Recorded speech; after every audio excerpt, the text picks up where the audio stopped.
Do you love it? Yes. Seemingly our guests do not. Let me first start by acknowledging our guests in our midst. We are acknowledging, obviously, the presence of our Honorable Premier and the MECs, our kings and queens that is in our midst, our permanent delegates to the National Council of Provinces, the members of the judiciary led by the acting judge president in our presence, the members of the EXCO of the House of Traditional Leaders, Contralesa, the Khoi and San leadership that have been invited, the Contralesa Women Formation as well as IA, the religious leaders from the different faith-based organizations, the Muslim religious leaders that's in our midst, the African religious leaders, Kamaku, the Christian religious leaders, the acting president of the South African Council of Churches, Reverend Zukile Makula, that is with us, the leaders of the different political parties represented in the legislature, our Provincial Commissioner, Ms. Mene. This time I did not miss you, ma'am, even though I cannot see you. Our DG that is with her there, Bishop Siwa. Welcome, Bishop. The Consul General, Mr. A.B. Collins from the UK, that is in our presence. I'm not sure it's sitting on my right, on my left. I don't even see a hand somewhere up there. Then the Consul General, Ms. Mileko Alexei from Russia. The African nations, where is that? Oh. The representative of the African nations of South Africa, Mr. Olatuji Abdul, that is in our midst.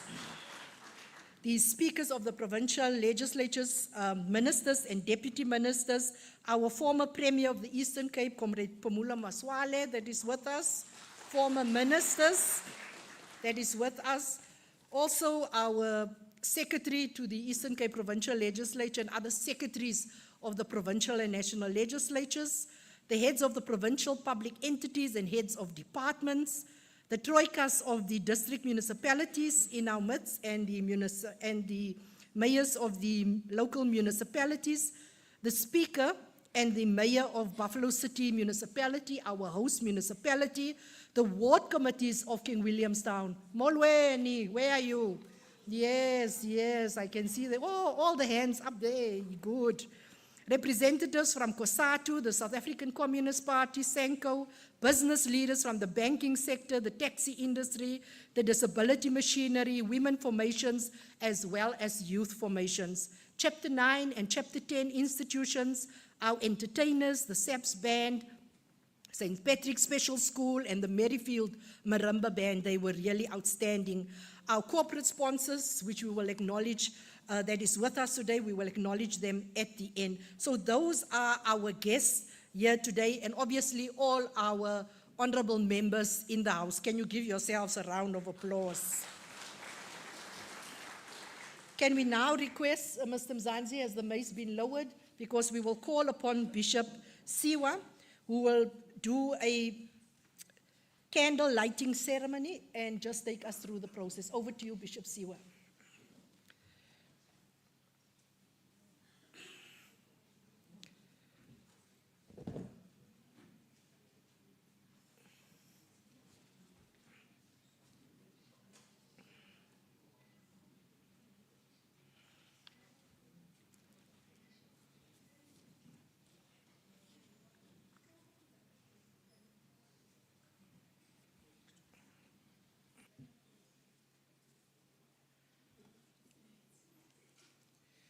Honorable Speaker of the Legislature, Honorable Premier, and all the leaders and all the people gathered here, good morning. I light this candle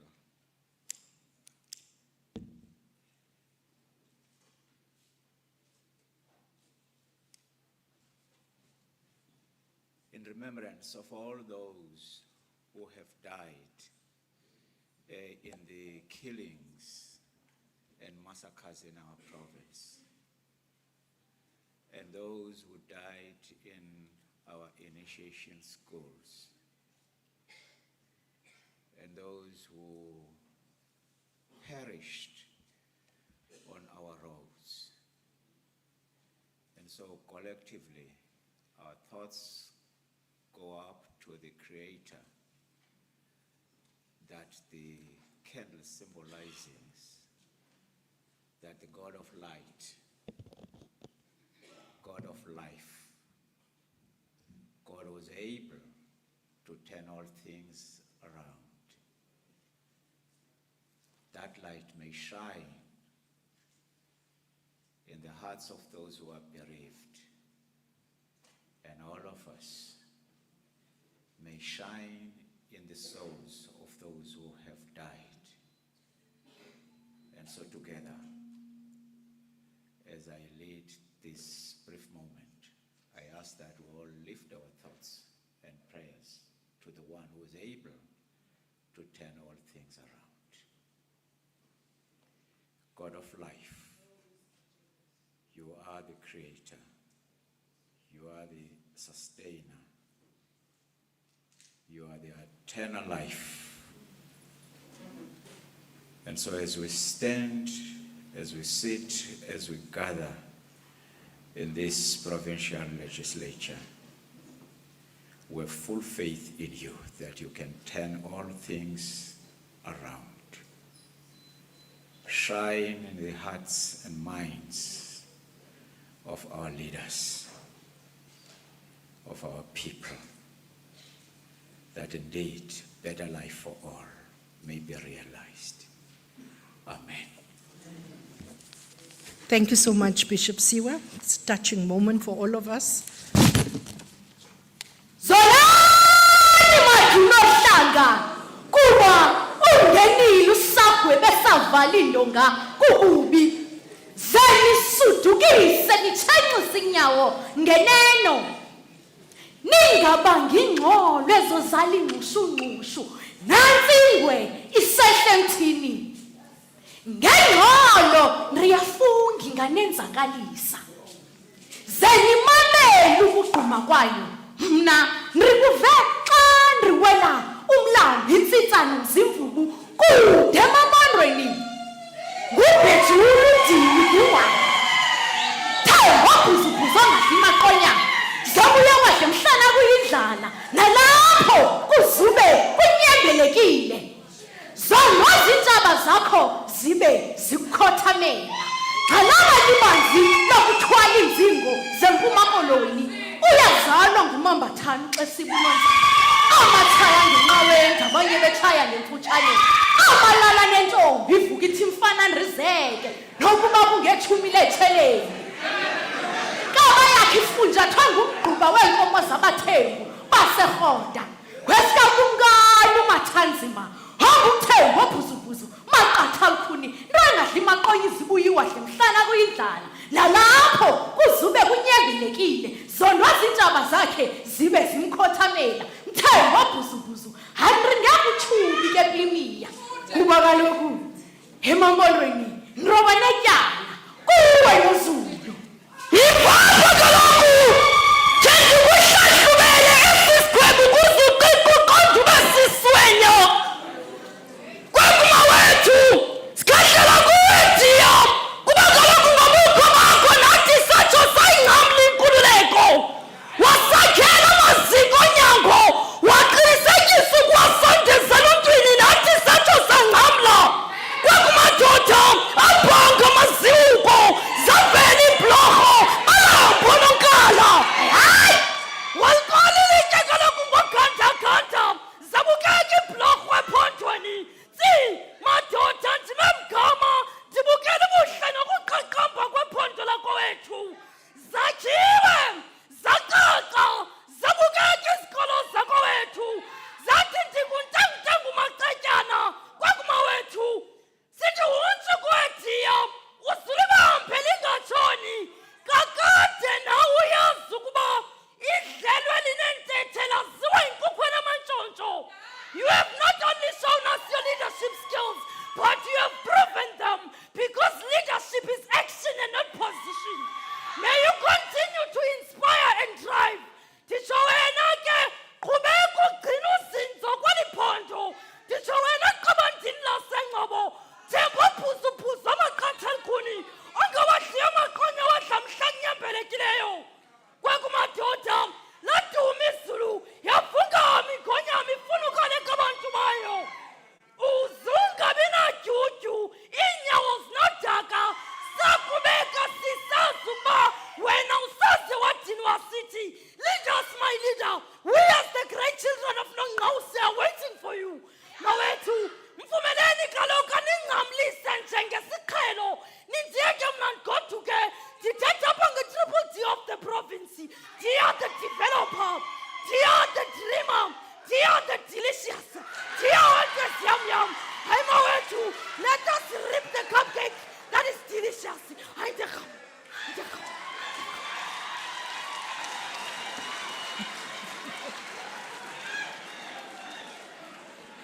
Thank you so much.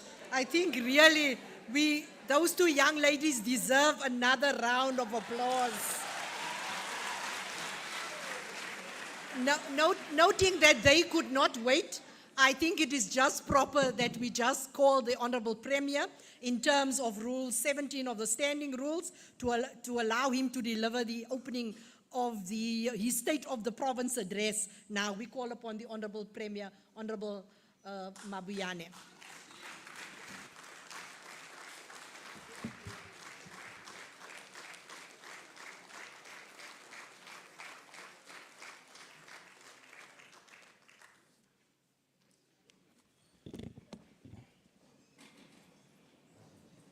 Thank you very much. You may be seated. Akamani ke nipeni ngohlala phansi.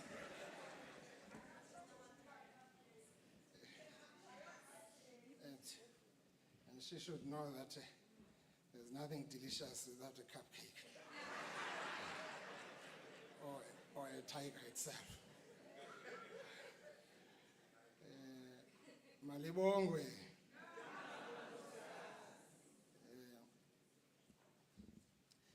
Thank you very much, Honorable Speaker. Greetings to the Acting Judge President and the entire bench, members of the Executive Council, Deputy Speaker and members of the Provincial Legislature, members of Parliament, ministers, I've seen some, deputy ministers, our former premiers, Kwanini Prokona Apa, Ikumkani, Nekumkanikazi, Inkosi, Nenkokheli, Zendlu Yenkosi, Zalapha Epondweni, members of the Diplomatic and Consular Corps, the leadership of SALGA, and mayors of our municipalities, the leaders of political parties. For sure, they are here led by the African National Congress. I think Nobala is here, of the ANC in this province. Religious fraternity, business, civil society and labor. The Director General and heads of department and all government officials. The heads of Chapter 9 and Chapter 10 institution, our esteemed guests. Ladies and gentlemen, molweni, epondweni. Ingakumbi kwabo basimamele emakhaya kumakhasi onxibelelwano nakonomathotholo. Again, good morning to you all. Goeiemorgen. Goeiemorgen almal. Dumelang. Molweni epondweni. Somlomo malungu alendlu ebekekileyo nabantu bephondo bonke ngokubanzi namhlanje silapha sizokudakanca intetho yobume bephondo yokuqala kulo rhulumente wesixhenxe. We gather here in this august house at a time when our country is still mourning the death of our 14 soldiers who died serving in a peacekeeping mission in the Democratic Republic of Congo. Amongst them is the son of the soil, Staff Sergeant William Kola. On behalf of our government here in the Eastern Cape and the people of the Eastern Cape at large, we want to reach out to his family by conveying our heartfelt condolences to the family. Our thoughts are with the family during this very, very difficult time. Honorable Speaker, this year marks significant events in the history of our struggle for freedom. It was 40 years ago when the people of our province lost their lives in Duncan Village and Langa Massacre at the hands of the apartheid police. It was also 40 years ago when our liberation struggle hero Utata Ujo Nzingo Gabi was assassinated in Zimbabwe, again by the agents of the apartheid government. We are reminding the House about these strategic or tragic events to highlight that we have not forgotten our people who paid ultimate price for the freedom that we are enjoying today. Honorable Speaker, we're delivering our State of the Province address inspired by the 70th anniversary of Freedom Charter, a blueprint developed by the people of South Africa to build a common future. We have made a significant gains in the last 30 years of democratic dispensation, and momentum is on our side to continue with that kind of work. Thus, we reaffirm that Eastern Cape's time to thrive is now. Honorable Speaker, one of the profound statements of the Freedom Charter is that, and I quote, "People shall govern." In preparing for this State of the Province address, we solicited the views from our people on the ground. Phaya kumakhasi onxibelelwano, uLethu Bhanya uyawuncoma umsebenzi esiwenzayo, kanti no-Aviwe Bhatai from the deaf community implores our government to broaden inclusivity by ensuring that persons with disability are appointed in government's institutions. Other citizens of this province provide us with good advice on how we would take this province forward. Agricultural economist Mr. Wandile Sihlobo wangapha eMampondweni constantly remind us about the potential of agriculture in our province. The business leaders such as CEO of Isuzu, Mr. Billy Tom, continuously assures us that the business sector supports our vision of building a thriving Eastern Cape. Religious leaders such as Bishop Emeritus Mbete offer us spiritual wisdom to serve the people of this province righteously. Kamafutshane abantu beluphondo bathi masisebenzise kakhulu leminyaka mihlanu izayo ukuthatha eliphondo lethu silibeke kwinqanaba elingasentla. Our social partners share the same sentiments during the 2023 Eastern Cape Development Convention. The roadmap for the 7th administration through the Provincial Medium-Term Development Plan, we will accelerate the realization of the provincial development goals by focusing on 3 interrelated strategic priorities, namely inclusive growth and job creation, reduce poverty and tackle the high cost of living, a capable, ethical, agile, and a developmental state. Honorable members, in the past 5 years, our province secured investment worth 200 billion. This is the baseline for us to get more investors in actually navigating our development trajectory in the next 5 years. Having said that, the global economy remains gloomy, and the Eastern Cape is not immune from the structural and geopolitical effects. The provincial economy's growth currently stands at 2.1%, which is still below the set target of 2.8% in 2025. Our initiative to drive economic growth to the desired levels include redirecting equitable share allocation to productive economic activities, prioritizing the frontiers of growth, namely agriculture, manufacturing, oceans economy, and digital economy, as well as tourism.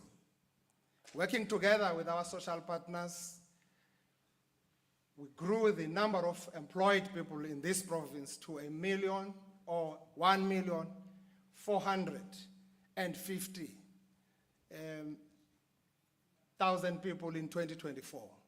So it's not a small thing.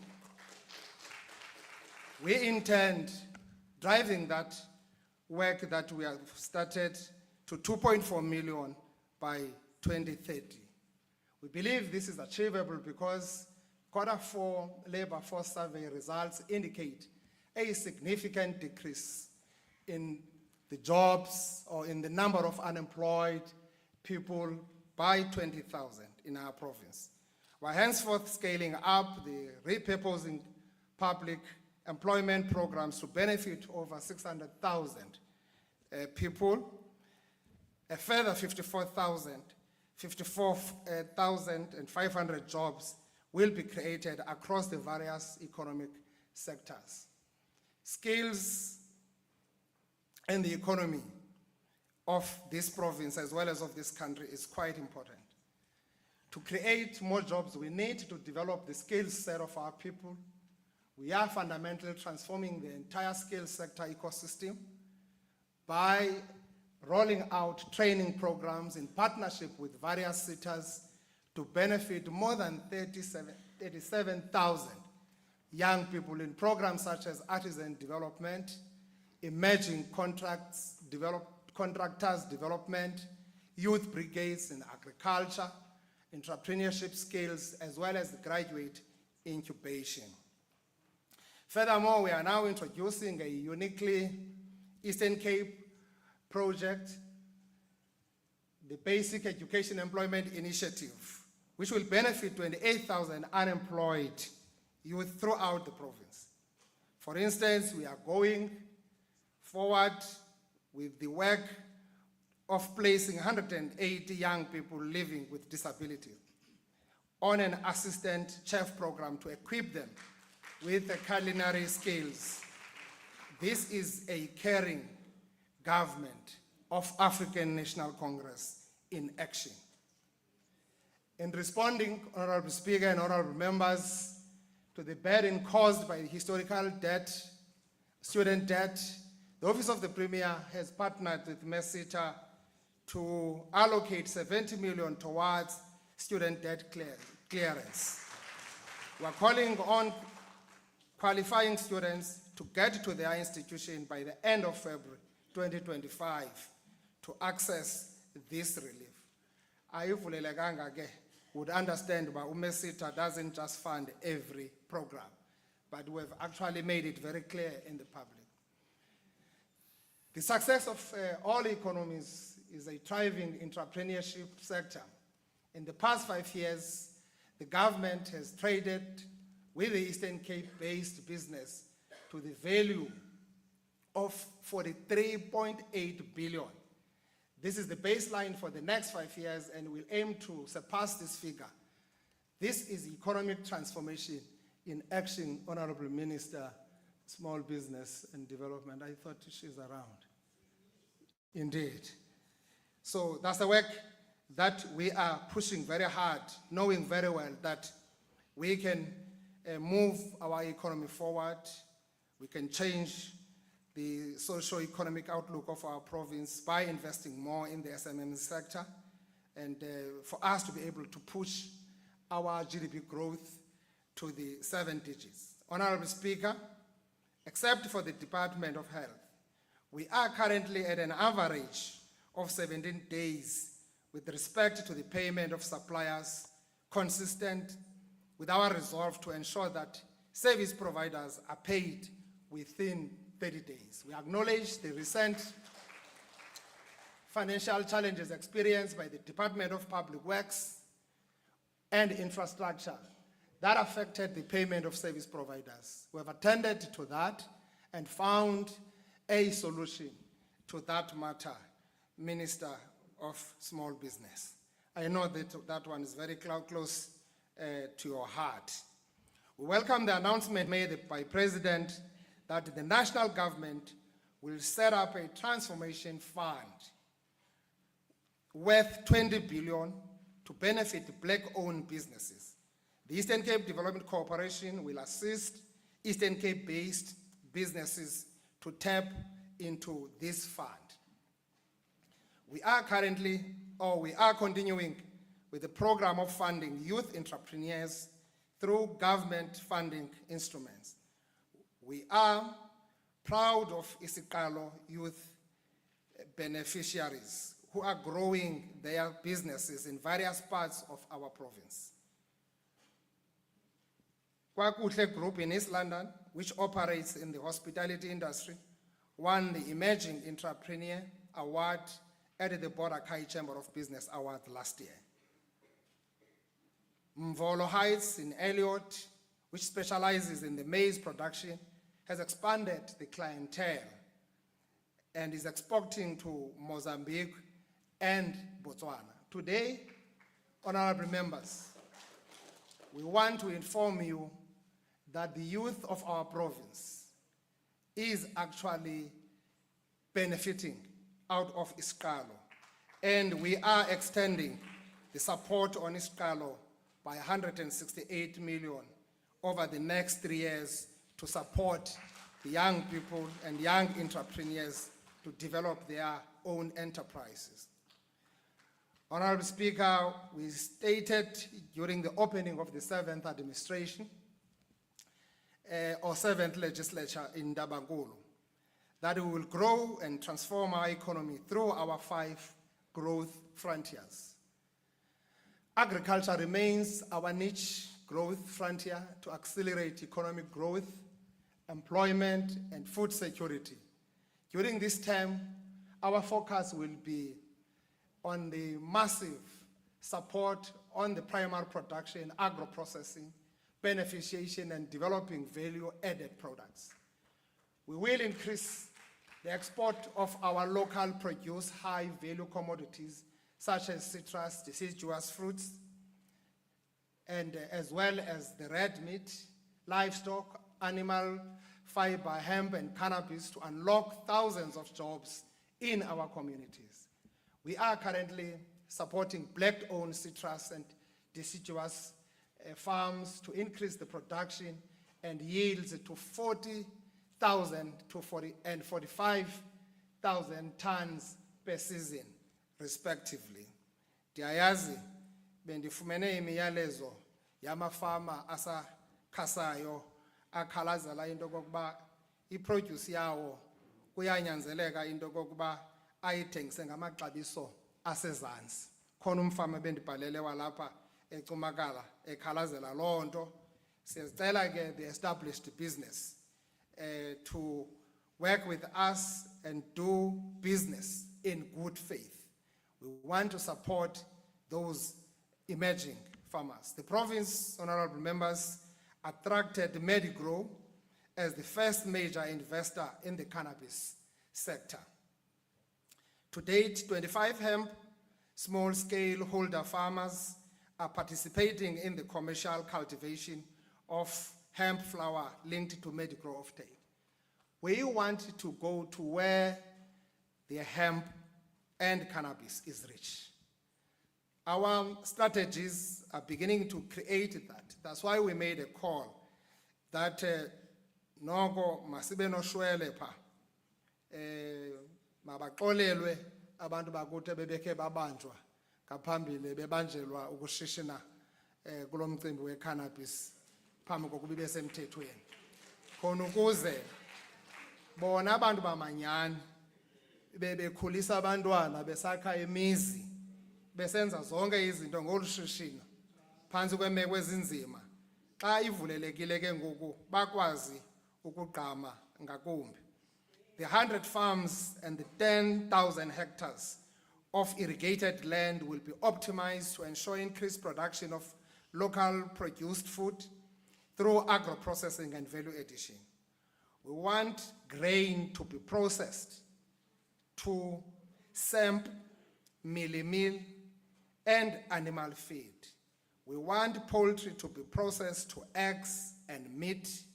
We want milk to be processed to dairy products and vegetables to be processed for fresh produce.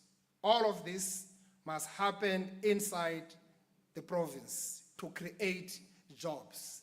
Hence our focus now on agro-processing. We are partnering, honorable members, with Infrastructure South Africa and the World Bank towards the development of 10 irrigation schemes covering 10,000 hectares in Amatole, Christiani, and Owar Tambo districts. The assenting of the Land Expropriation Act is a significant milestone in our country, which will ensure that land is used for our development needs. Title deeds have been handed to a number of our people, even those whom we are building houses for them. Sibanika title deed so that they own that land parcel where they are. We are continuing with that. In the areas like Sarapatman, we have been relatively doing very well in Christiani, particularly around Sakisism areas where many farms are. So we are moving with the program of land restitution and redistribution. Sicela ke nabo bayahamba besebeza ke koxa bethu kwindawo ngendawo basebeze inyani. Phofu asiyisebezi lento siyayithetha kuba ikumgaqo siseko welilizwe. Mhlaba wabantu bakuthi funeka siubuyisele ebantwini bakuthi. Lento ke ye land expropriation without compensation mna mntu ukhulele ezilalini andiqali ukuyibona ngoku. Bisenziwa pha ezilalini uba ngaba intsimi imokolo yakwenu ayilinywa iminyaka emithathu ibithathwa kuthiwa ixhonyiwe okwazi uyoyithatha ayirhafele ayilime ahamba yoyothula kwamantyi. So esi sankqwe ke sithethwayo sisankqwe nje ekuzawufuneka sisijongile. To date, 33 farms have been approved for transfer encompassing 19,843 hectares. Asuzubuya mva ke kule nto because this is fundamental. It talks to the hearts and minds of our people. Sidima sabantu bakuthi sikulo mhlaba, but lo mhlaba kuzawulandelwa umgaqo siseko welilizwe kuhlonitshwe imithetho yelilizwe. Kodwa asizukwazi uba sibe nemihlaba emikhulu apha enabantu abahleli kuwo onke lamazwe ehlabathi noba baseMelika noba baseEurope babe uinherite kodada babo asifunulwa. Siyayazi eminye imihlaba yayithathwe njani. Kwaphalala igazi ngokuthathwa kwemihlaba yabantu bakuthi. Sicela ke ingabe sithi who are extending an olive branch on this. I think let's be congruous. Let's meet somewhere to all people who subscribe and believe that South Africa is a country that belongs to all who live in it. Sithi abantsundu nabamhlophe mababulele kunye. Uba yenzeki loo nto sizawubathandazisa ngokwethu. Singurhulumente sizimisele ukusebenzisana nabantu ababuyekezwe umhlaba ukuze sibancedise kudaleke amathuba omsebenzi. Honorable members and our guests here, what has been painful about Eastern Cape ministers is that every time our people are being compensated on land claims, they want money. They don't want land. Land is a factor of production. You can only grow the economy when you work the land. So we are appealing to our people to understand that our government has put in place mechanisms to support and develop our people when they are being given their land back. Exciting news we are bringing to the people of our province today is that the National Department of Higher Education and Training has approved the establishment of the VET school at the University of Fort Hare.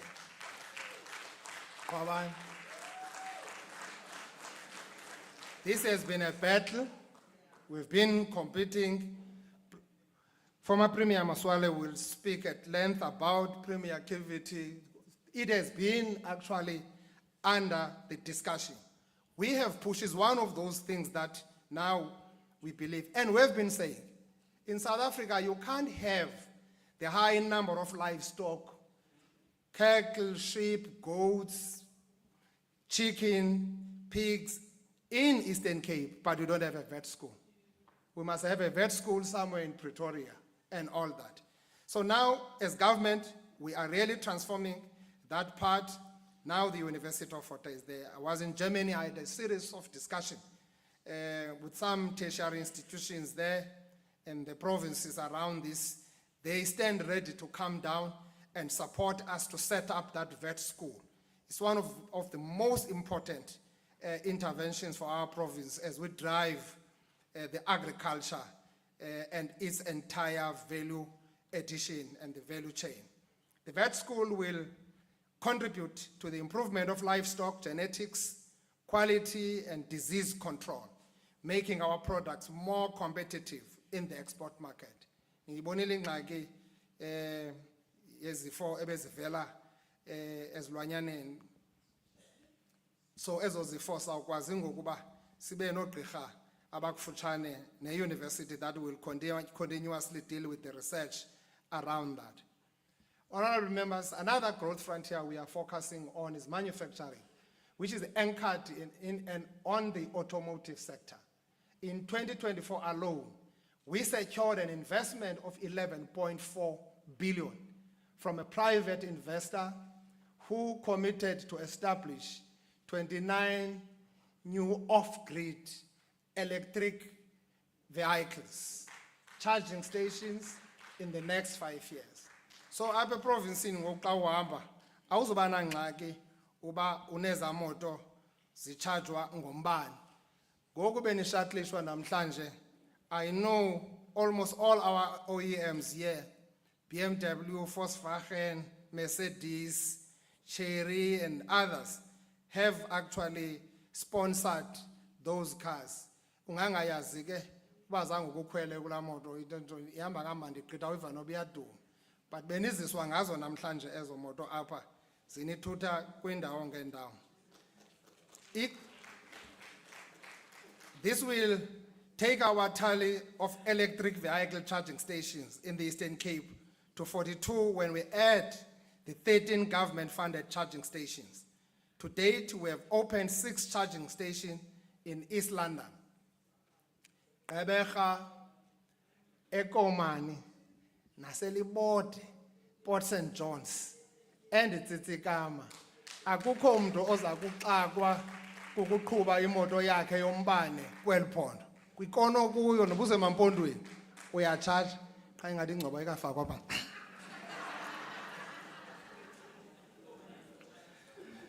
Another investment worth 4 billion, which will create 1,500 jobs in our province, was secured by East London IDZ and AIDC, Eastern Cape, last year for a Chinese company planning to manufacture electric minibuses in our province. Asilelanga, siguqe ngamadolo. So esa stishe siyafuneka pha eNgcobo. Asisifuneli bantu baseNgcobo, sifunani basecala neza ndawo zikwela cala. The auto sector aftermarket program, government will allocate the necessary funds to support auto body repairs and the cutting-edge equipment in the main budget. We now have a clear plan designed to ensure sustainable empowerment of auto body repairers, which will also lead to improved service delivery through the government fleet. This year, Honorable Speaker, we're hosting the National Association of Automotive Component and Allied Manufacturers show here in 2025 in Gqeberha. We call on all component suppliers to take advantage of this platform. Khalazile phaya South African Auto Week, uba when we're celebrating 100 years since the first car was manufactured here in our country, that first car was done by Ford here in Eastern Cape. So there was no way that we will go and celebrate that in Western Cape. I went there under protest. Sivumelene ke kulo nyaka uba eza shows zika NAMSA sizaziqhubela apha and to make sure that we are able to get our province as a national auto sector hub on its feet. Honorable members, the Oceans Economic Growth Frontier will open new sub-sector economic value chains and opportunities for our province. We wish to inform the people of our province that the National Department of Public Works and Infrastructure has begun the process of gazetting the Hamburg and Mbizana small harbors. The Port St. John's small harbor has now been proclaimed as a fishing harbor. Ngoku ngakuhamba uyokhwela inqanawe apha eHamburg ubheka eGqeberha uye kuhamba ngendlela uphinde ubuye ngenqanawe uthi khakhalala apha udlula ubheke ngapha emampondweni uzawufika ikhona apha ekulindele pha eMbizana napha eSajonis sinika abantu bakuthi amathuba okuqinisekisa into kokuba bayaxhamla kule industry. Government has allocated an initial amount of 10 million to support small-scale fishers with infrastructure such as cages and fishing boats. Additionally, we have been actually all out on the ground in ensuring that we appreciate this sector at its best. We have secured approximately 10 minutes also of blue funding, which will be used to identify value chains and market channels for seaweed, abalone, and fishing farming. We intend to visit Greece and Italy with an intention to attract investors who can partner with us to unlock jobs in our oceans economy. We've got bunkering, it's a big economy. If you look at the Atlantic and Indian Ocean, there's a fleet of big ships that are moving down the Indian Ocean, Atlantic Ocean, up to the Europe and the West. Those ships must be able to stop and be serviced in our deepwater port here in Mhlaba. So the bunkering is coming all right. We had problems in the past with SARS on some of regulations. We have sorted that matter ourselves. We've been rolling our sleeves to ensure that that is done. Siyekile ukunika abantu bakuthi ngoku as a permit izoloba because ibinayo element ye malicious compliance. Because xa umnika ipermit yoloba wogqiba uthi makaqhubeke eyi-black diver akazukwazi ukuyoloba. That's why bezawuzithatha eza permit bazithengisele abantu abalobayo abane-boats. Now xa sekunika ipermit funeka sikunika i-boat. Fighter. Ugona fighter.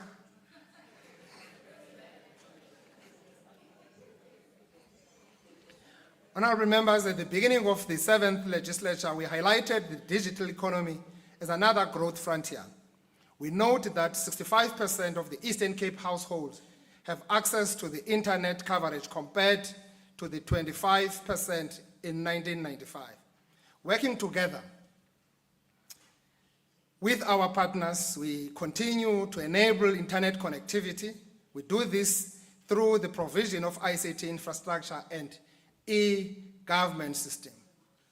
Actually, our ultimate goal is to realize and experience e-commerce. If you look at companies called Alibaba and others in China, those companies have got global footprints simply because of the e-commerce. So we've got to deal with this issue. We are so strategic as a province, as a gateway to the international markets to deal with these issues. Dalbutle, I know you did a lot emampondweni. Ingathi icimile la program ngoku deputy minister. Andiyazi bayicime ndawoni. So you've connected a lot around Nyandeni as a pilot, around Mzimvubu. Abantu bakuthi bakwazi ufumana access to internet in the comfort of their own rural household. That is called rural development. He was championing this program. Thank you very much. That department must continue with that work to ensure that our province, rural as it is, it benefits. Government has made significant strides, colleagues, to connect internet to schools, public health facilities, libraries. We must collectively ensure that these sites are used for what they are intended for. Into esingazukwazi uyenza kukuba sifakele i-broadband, Department of Education angayiconnect esikolweni.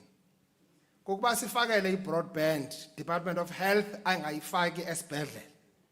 Kukuba sifake i-broadband, Department of Public Works angayifaki ezi-ofisini zikahulumende.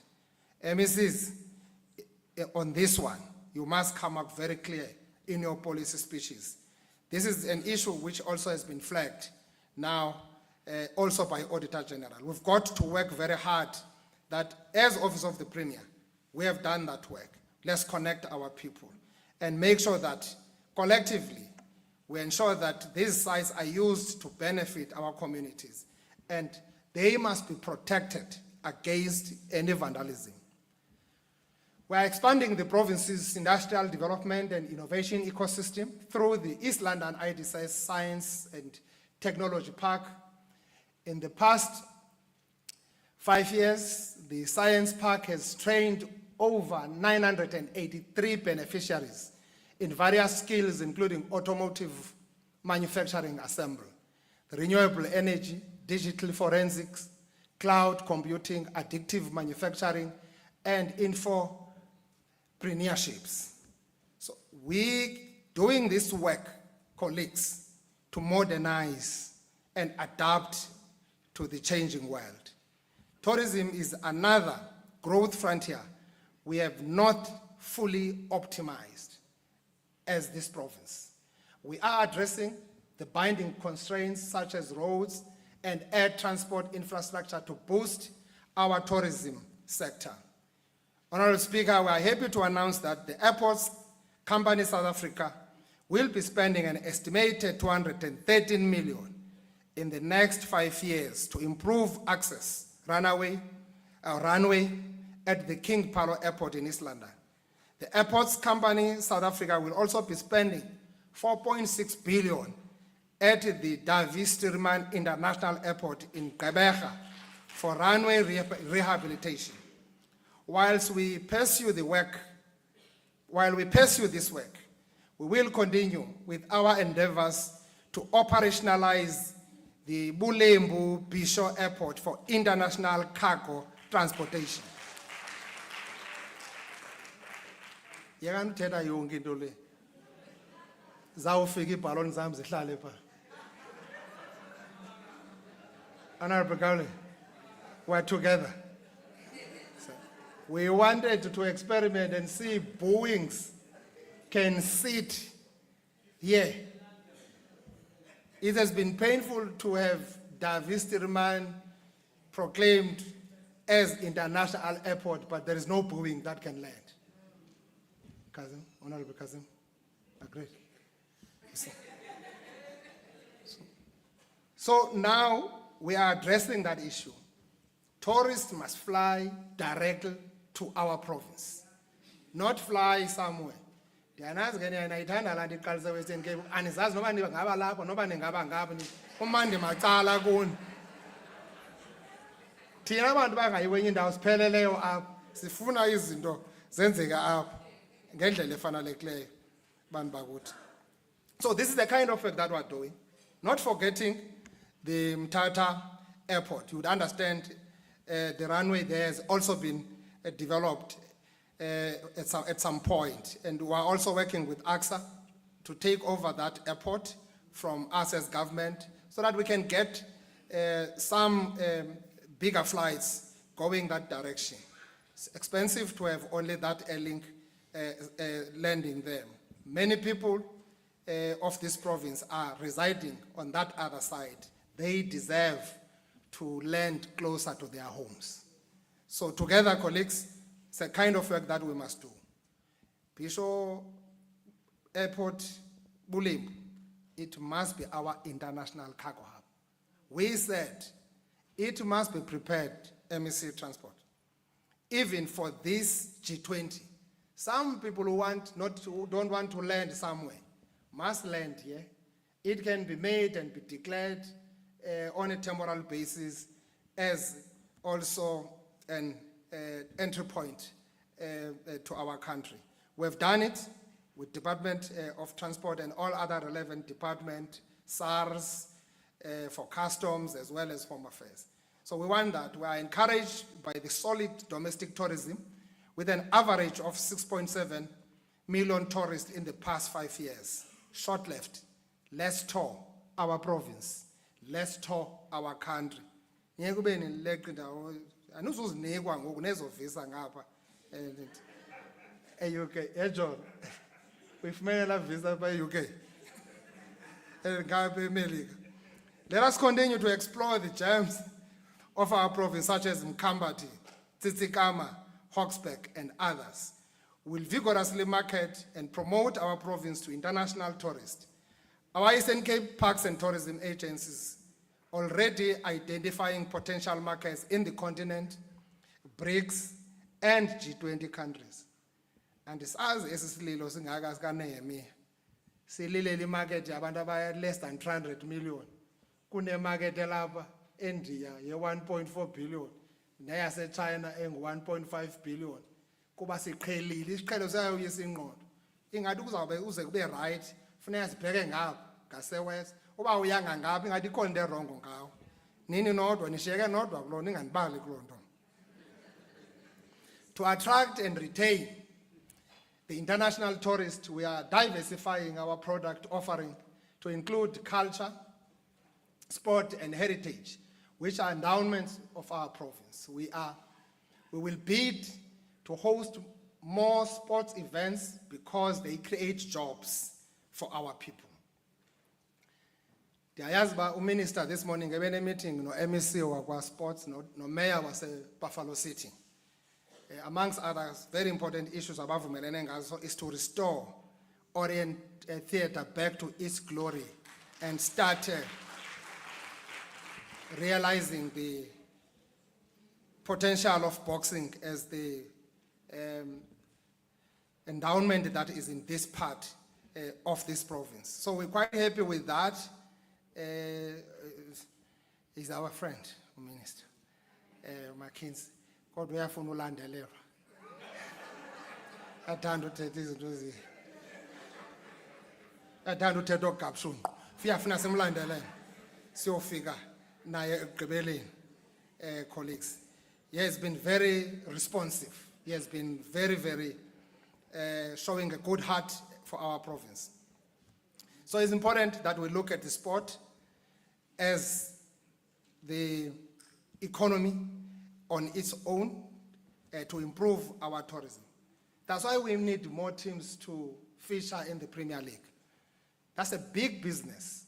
If you have got many teams that are playing in the Premier League and those teams are able to come to play here, that improves our tourism a lot. Our province is endowed with talent in various sporting codes.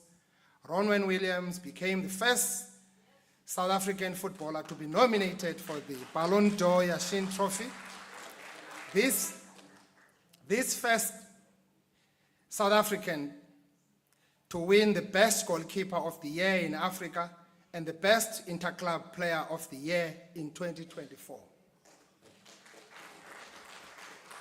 Ons Vens, Raymond Williams, Hartlik Gelik, Metsey onlangs prestaties.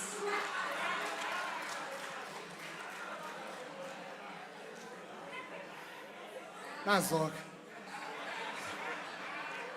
Ek is gevaarlijk om Afrikaans te praten. Nani is a vele. Ons Vens, Raymond Williams, Hartlik Gelik, Metsey onlangs prestaties. We are calling on municipalities to ensure that sports facilities are adequately and regularly maintained to support grassroots sports development. Mayors, niyasihlebisa manje. Makakwenziwe i-sport facility. Njengola hlobo kwenziwe ngalo phaya emalahleni eLady Frey. Ndike ndasibona isport pha. Nangola hlobo kwenziwe ngalo phaya kuCente kaTyani. Empashe. Mayiphele into yamabala aye kwesithubeni singayazi bakutheni eye kwesithubeni.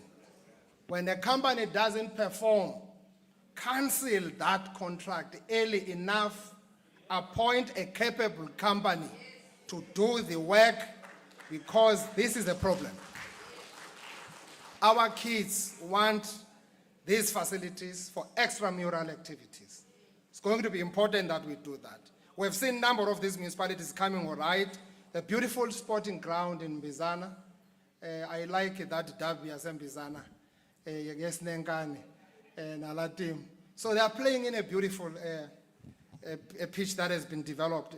Municipalities, let's go all out to address this problem and correct these kind of issues. Creative arts and film production also contributes immensely to job creation. Gqeberha the Empire introduced us to new acting talent in our province. We must nurture that talent and keep it working inside our province. Government has issued an expression of interest call to film producers and broadcasters to apply for funding that we are able to make it available in our province. We've allocated about 30 million to fund emerging artists and film developers. To strengthen our efforts of growing the provincial economy, our special economic zone, Kucha and East London, IDZ, are poised to attract more investors in the next 5 years. Last year, Kucha welcomed San Miguel, a lemon processing and extraction plant that exports to 50 countries. That is an investment of 490 million in our province, which has led to 120 permanent jobs creation. When stats is saying something good is happening in Eastern Cape, it's not because it's a fluke, it's a clear plan that we are meticulously following to ensure that we bring down the high unemployment statistics in our province. And we've been actually on that downward spiral trend to make sure that we create jobs and we reduce high unemployment in our province. We are working hard on the eastern part of the province for the West Coast SEZ. I'm happy that Department of Water Affairs has now processed the water rights license to that SEZ or the agri-parks that we're developing. Now we're going to be rolling out the bulk infrastructure to ensure that there's been companies that have been ready with investments worth more than 2 billion for offtake agreements in that Mthatha Wild Coast SEZ. And we're doing it in the context of the Eastern Seaboard. We want to see the development of that area engazange yabonwa mntu ngaphambili. The whole area going down to Port St. John's. Hence, we will never leave the idea of Port St. John's being a smart city. So whether it is done in the context of Eastern Seaboard, we need to see the ichaphaza Port St. John's. In the last 5 years, the East London IDs had attracted just over 9 billion worth of investment from 23 new investment. The East London IDs is spreading its wings to Ntabozuko to set up facilities for activities in agro industries, advanced manufacturing, and automotive sector. Honorable Speaker, let me indulge the House on the work we are doing to enable conducive environment for economic growth and jobs creation in our province. We are harnessing the potential of oil and gas resources for the benefit of our province. We have an estimated offshore the bounty exceeding 200 trillion cubic feet of prospective shale gas in the Karoo, which is poised to unlock significant economic opportunities. We are supporting this groundbreaking research covering the Sarapatman, Amatole, and Christiani districts, as led by Petroleum Agents of South Africa. After the gazetting by the Department of Minerals and Resources, ukhona apha Dr. Saide. Where is Dr. Saide? Nangia. Kuye opha kula phasa. And angeke aphinda aphuncuke njengoba ndimzise apha namhlanje. Amfunela inxiwa apha. This is rich, but that includes the exploration that is being done. They are regulating that space. The exploration that is being done by big companies, whether it's Shell, into ekufuneka siyenzile kukuba sisebenze nabantu bakuthi, solid social facilitation. Shell says, by just bringing that ship that was going to do the seismic exploration in Wild Coast, they spent more than 2 billion. They couldn't do that because they've been chased away by the Greenies, anti-development posture. Nabo judge. Or judge kanga bati manga develop papa. Kanga bati magungenzo exploration. But bati magunga shua abantu aba gasemva kagwenzwa ezinto ezi. That's a sustainable development. So judge ezinto nizibona emazweni sifuna uzibona apha judges. Funeka lo mcimbi we-development so sondeze ezinhliziyweni. Siyacela kulo mcimbi. Into esingazuyivumela kuba kusuka abantu ngapha eEurope or US bafike bathi akuzudevelopa eWild Coast, as if we are reckless. We're talking of sustainable development. We talk of nature conservation. We're going to protect that nature conservation. I did an operation recently on this arm. Painful story that I got from the doctor was that what they were trying to put here is made out of titanium. Titanium. But we are ordering this piece, this equipment from US. They don't have titanium. They get it from us. It goes out of this country as a raw material. Doctors must go and buy it from that side. Copper Belt and all these others, they are here in Africa.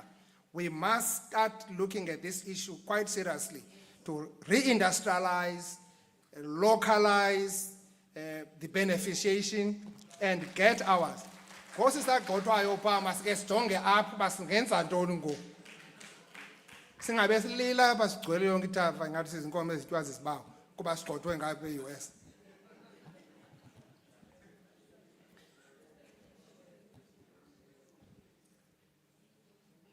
Honorable Speaker, let me re-emphasize this point. It's important that we create this conducive environment for growth and job creation in our province.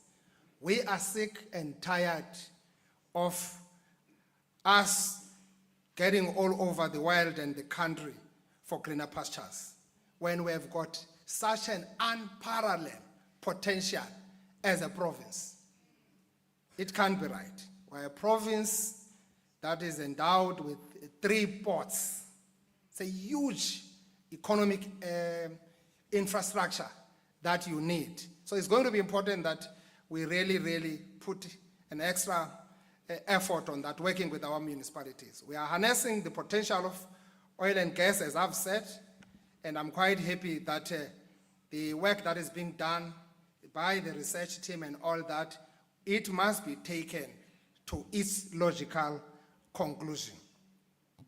Our primary research findings indicates that the Eastern Cape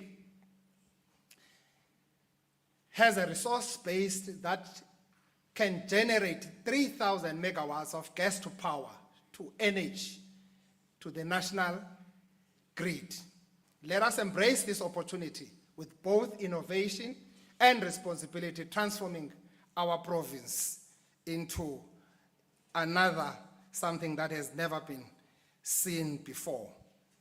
We can be this gas hub, energy hub, pharmaceutical hub, as we are an auto sector hub. That is possible.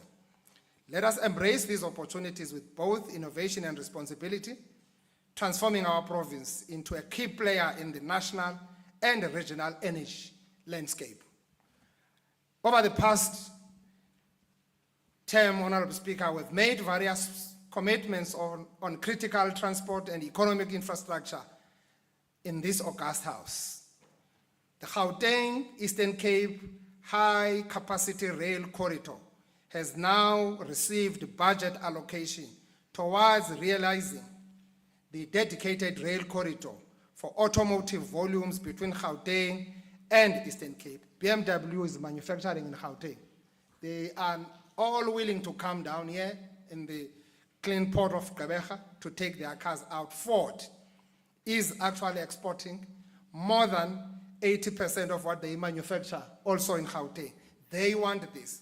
Thank you very much to national government that finally, after this push and push we've been doing, this investment has been concluded. It's a 7 billion investment which will create the capacity of more rail moving between Gauteng and the Eastern Cape. Apho siyakhona, siyakula mcimbi wesibhedrini. You see, when we met with the team from China, where they manufacture this speed train, they say 250 kilometers with a speed train can be traveled in 30 minutes. That simply means you can stay in East London and work in Gqeberha. Wake up here, go work, after work, come back home. We travel the whole night and day. We don't sleep.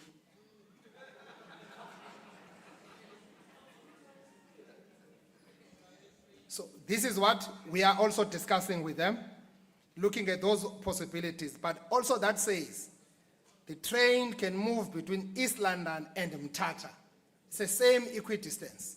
And then that then makes our province no longer this province that we think is vast, uncontrollable, difficult to work on. As you see that we are working hard on the road infrastructure to integrate our province. So thank you very much, national government, on that, and we are going to monitor it. We are putting it under microscopic view, and because we want it, and that this will enhance our export capacity and reduce reliance on road transport.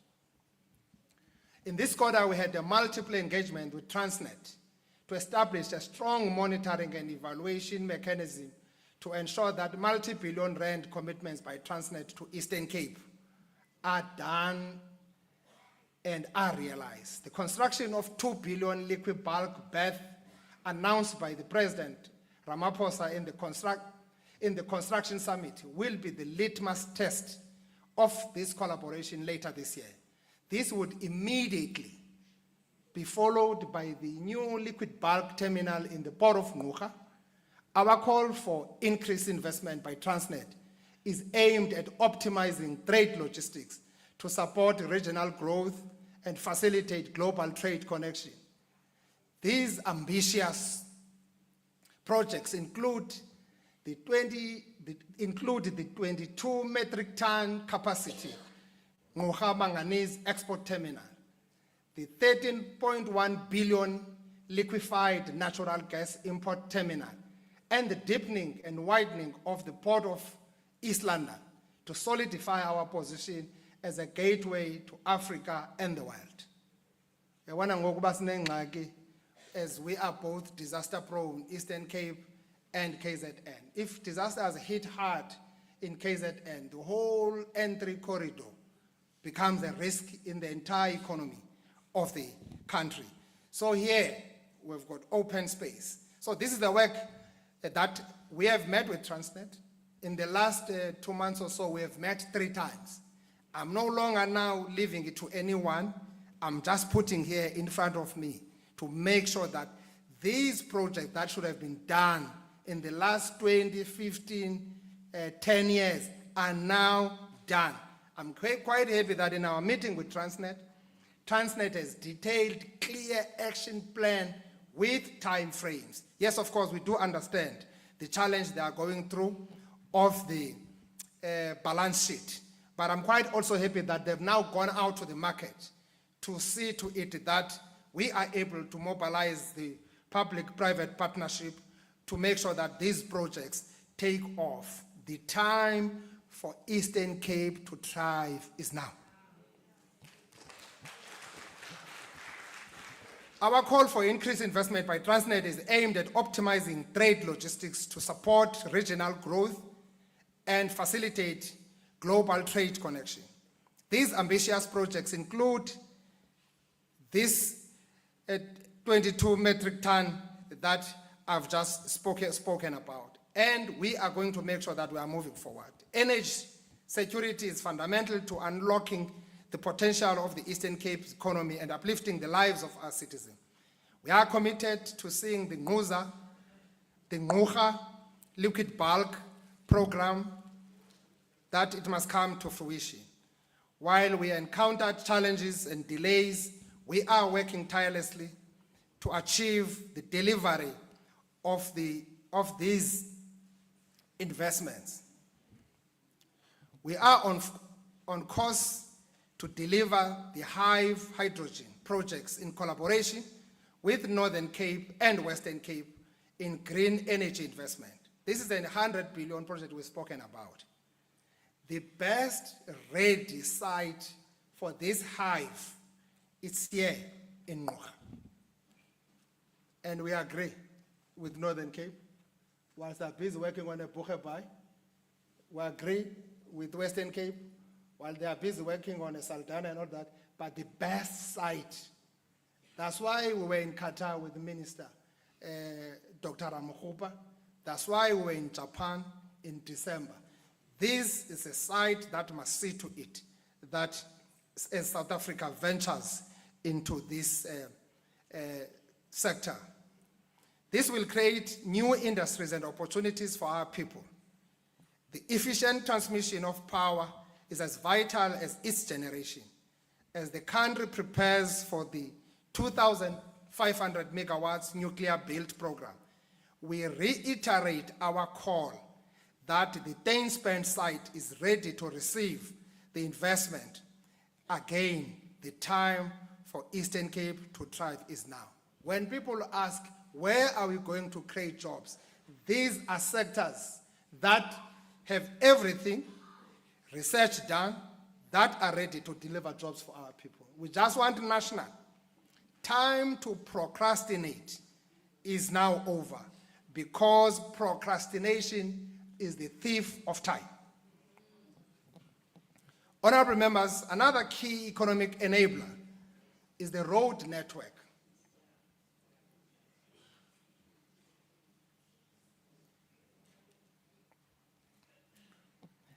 As we committed in the Eastern Cape Infrastructure Plan, our road construction program is connecting the strategic economic corridors of our province, which are N2, N6, N9, N10.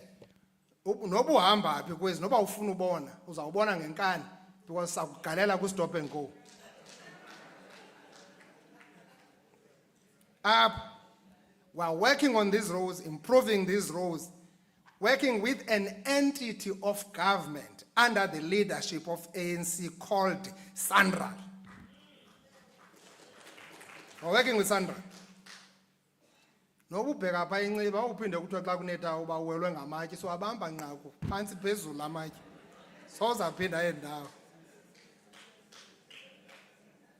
So we're working on these roads, colleagues, to make sure that we improve logistics in our province. And there's a great work that is being done.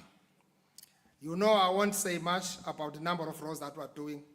As you know that we're upgrading so many roads around the Eastern Cape. Our mega projects such as Msikaba Bridge, Mthendu, and Abagazi Interchange are progressing very well.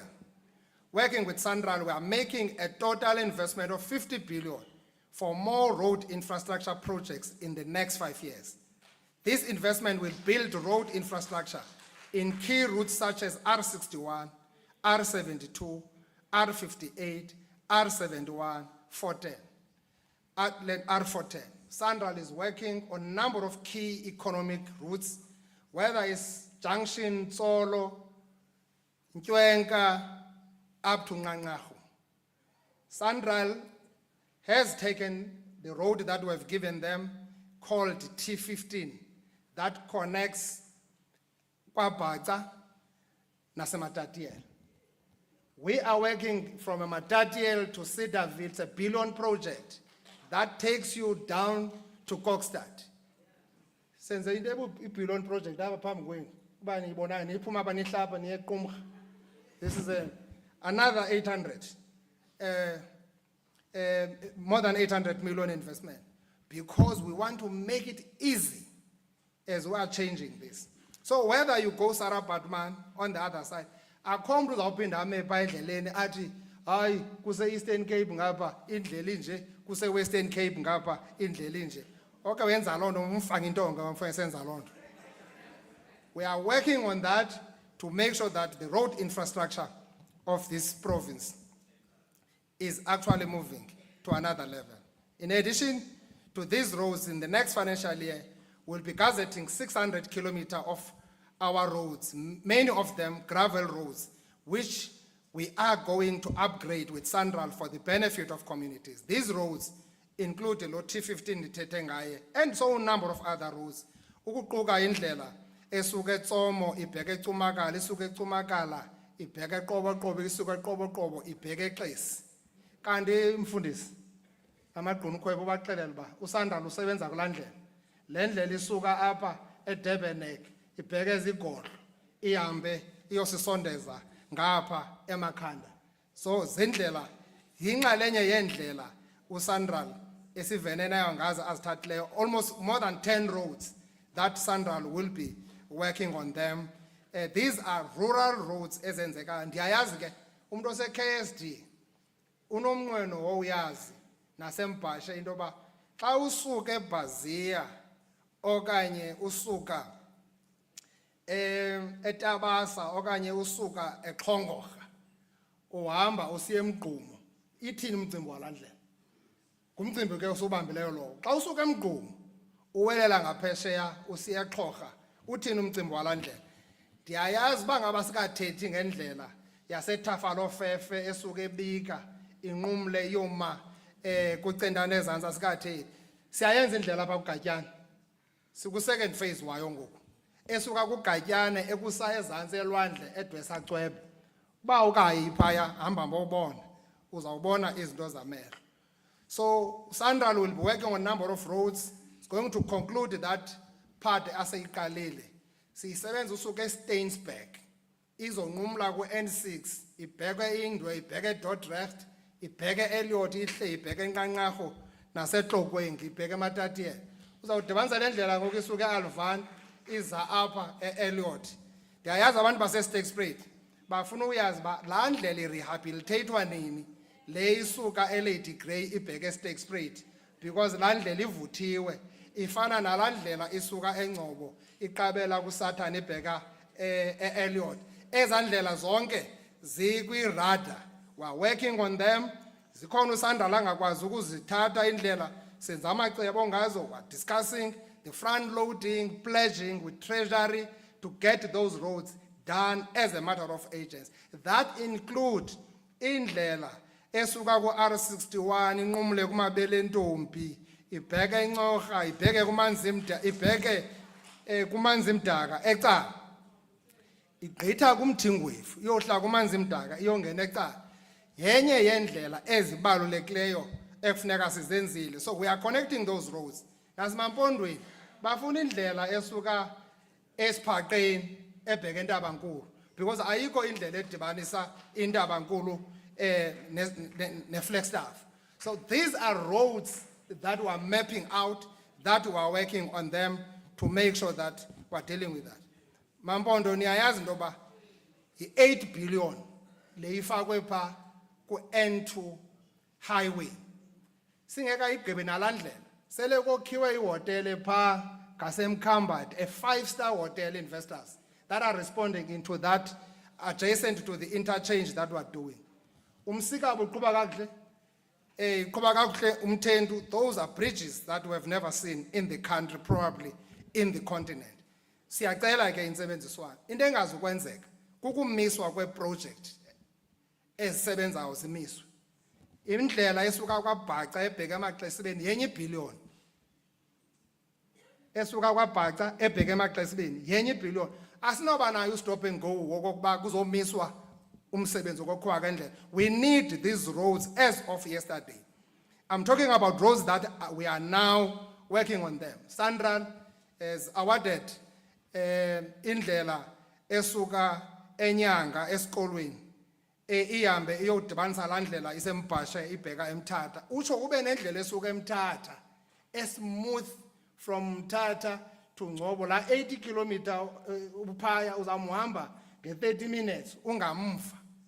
Njengendlela esuka apha ebheka eGqeberha uyabona mosipa fighter ka ugoduka ba siqhekeza intaba apha engqushwa. And ubone ba ingqushwa ubone kwenzeka ungalahleki ba. Siqhekeza intaba apha udibanisa la ndlela ebheka emakhanda. We are working on roads. Siyawuqonda umcimbi wendlela ubuthathaka unobuzaza because iEastern Cape yaletyalwa kudala yahlukunyezwa ngamakolonial ngabantu beapartheid. We are starting from the low base, but I want to assure our people that we are getting there. We have awarded a road that moves out of N2 isuke inqumle emunyu iye eBholotho iye kuSilikyiwa iye kuMbanga ibheke eClarkbury ihambe iyongena eNkondlo phase 1Y. Phase 2 uzawuhamba iyongena eMjanyane esibhedlele. Siyi-awardile ke leyo indlela ngo-327 million. Uzayicacisa ku-MEC ngexesha eli-right. We are working on Welisizwe bridges. Those Welisizwe bridges are meant to help us so that singabi nabantwana abaphinde bawele kwiibhrorho ezinobungozi xa besiya ezikolweni. We've got 35 bridges allocated. We are concerned about the turnaround time. The issue of us working with public works, working with SANDAF, because national ministers, please, national ministers, the decision that has been taken that we are compelled, the decision that has been taken that we are compelled to work via public works. Tina Eastern Cape, we started these bridges, these Bay bridges before Welisizwe program. So we wanted to be exempted in that so that we can fast track land bridges. In the Eastern Cape, you must work between April and October, build bridges and roads. If you don't do that because of the climate change, you will find it difficult. Undithembisile uba le ndlela indilalisi uMEC Nqatha that la ndlela yaseQuinera umcimbi wayo ucalanye aba bantu abahlala pha abakhalazayo la ndlela yaseQuinera izawufakelwa itha ngokukhawuleza besebenzisana kwakunye neBuffalo City on that. Madam Speaker, we welcome the allocation of 940 billion to boost infrastructure development in the country as announced by the President.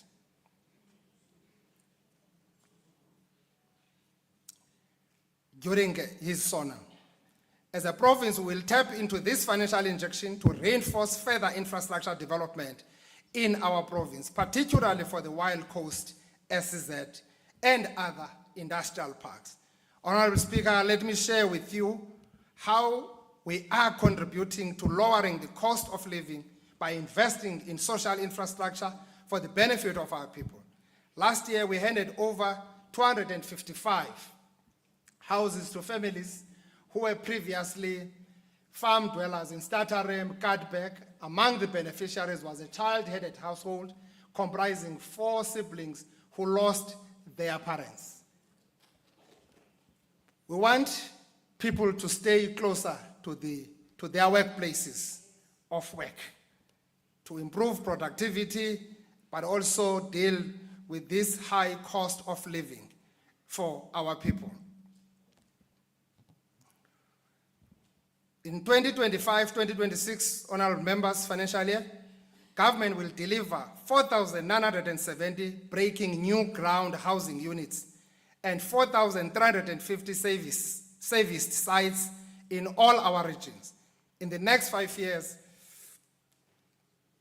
we are investing 4.3 billion to build 26,000 16,400 houses in the. Kwabani ngicine kwaba yena yedwa. Sendisivuka ngiyedwa namadoda. Kwaba sondaba uqinisa izandla man.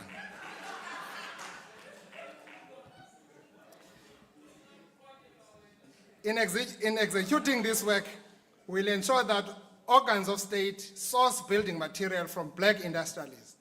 The development of office precinct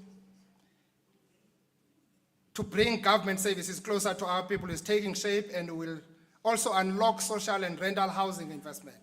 It gives me, Honorable Speaker, great joy to announce to the House of the people of our province that planning and procurement for the construction of the Bishop Office Precinct has finally been completed. Premier Maswale, we've been battling with this thing for years. So it's been finally completed and construction will commence in this year, 2025 and 2026 financial year. Ibisho izakuba yinto enhle eningazange nayibona kule minyaka izayo. Ubonile ngokuza bebisho uhamba uyaphithizela ngapha ngezantsi apha. Nento ongaboni nina futhi into ezicacileyo.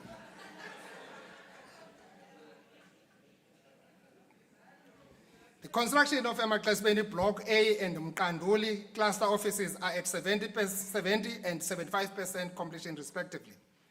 Building on the success of our small town revitalization program in areas such as Ndabankulu, we are expanding the small town revitalization program to Amahlati, Emalahleni, Ntsikayetu, Makanda, and Ngqushwa local municipalities, which will benefit from additional investment of 419 million. We are applying for more funds from the budget facility for infrastructure upgrade to make sure that we do so many towns, small towns for this in order to lure and attract investors. Honorable members, in our province, 95% of households have access to electricity. Overall, we connected 16,446 households in this financial year alone, thus improving the quality of life of our people. Ndingabalula iKhutsonga Matatiele, iTrakwa eMhlonhlo, iValencia eSundays River Valley kunye neMidford eEnoch Mgijima. In the 2025-2026 financial year, government will make a further investment of 430 million for the electrification of 8,981 households throughout the province. Siyaqhuba.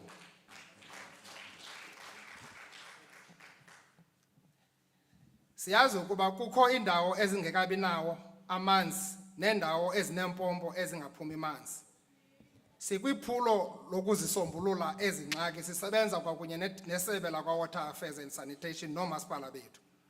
Having said that, the 7th administration will increase the number of households with access to pipe water from 80% to 90% by 2030. To fulfill this commitment, a municipal infrastructure grant totaling 3.5 billion will be directly allocated to municipalities for water reticulation.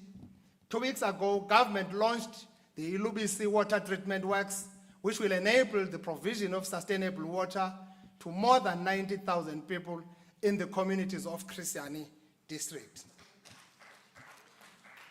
Ndiyathemba ke ndimvile umongameli welizwe esithi umsebenzi uyaqhuba eNtabelanga Dam. iNtabelanga ke yinxalenye yela dam elikhulu lingumzimvubu.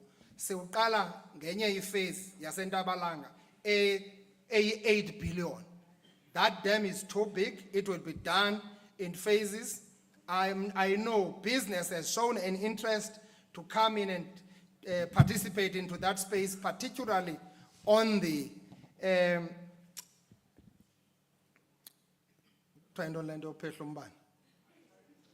hydropower as well.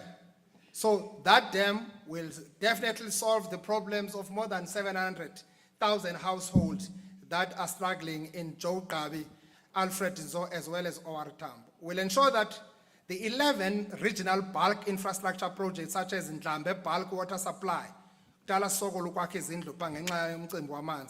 State regional water, wastewater treatment works, Greater Mbizana Regional Backwater Scheme, which are currently under construction, are completed during the 7th term.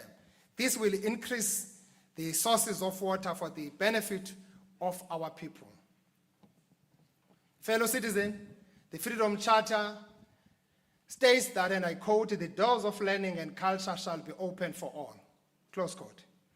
We have ensured equitable access to education through implementing transformation programs such as no-fee schools, school nutrition, and scholar transport. Please join me in applauding the matric class of 2024 for achieving a record-breaking of 84.98% pass rate. A historic achievement for the Eastern Cape since the dawn of democracy. This is massive improvement from 56.8% we achieved 10 years ago. On the strength of this achievement, we have set ourselves an even higher target of 90% pass rate by the end of this term. Well done to our learners, all our education stakeholders who supported the efforts of government in implementing our education turnaround plan. Xa sithi siyaliphucula izinga lemfundo yabantwana bethu, asibale isintsomi emini. This is the reminder of the famous words of Amilcar Cabral when he said, and I quote, "Tell no lies, claim no easy victories." We are now ranked 3rd nationally for producing bachelor passes, meaning more of our learners are gaining access to higher education. Honorable MEC Gade, I was told that the best teacher of mathematics in South Africa is from Soqayisa in Motherwell. Best teacher. Honorable Kazim, Uko? In mathematics, not maths, mathematics. And umfoka Mkingizana, angixande dasona. Umfoka Mkingizana ngwalapha eMthatha. Uphaya eMotherwell. We have ensured equitable access to education through implementing transformation programs such as no-fee schools. And we are moving with that, colleagues, to change the situation for good in our province. We are now ranked 3rd, as I've said, on bachelor passes, and we are doing a great work seeing the performance in the subjects like mathematics, physical science, life science, etc. For instance, last month we launched an aviation school in Port Alfred. We are training an initial group of 25 learners as pilots, engineers, and air traffic controllers, empowering them with skills to work anywhere in the world. This caring government, led by African National Congress in the Eastern Cape, is taking full responsibility for the payment of their studies with a total investment of 35 million at 1.4 million for each child. Ukufuna usuze ANC abe-Eastern Cape yemntwini awukazulunga ngoku.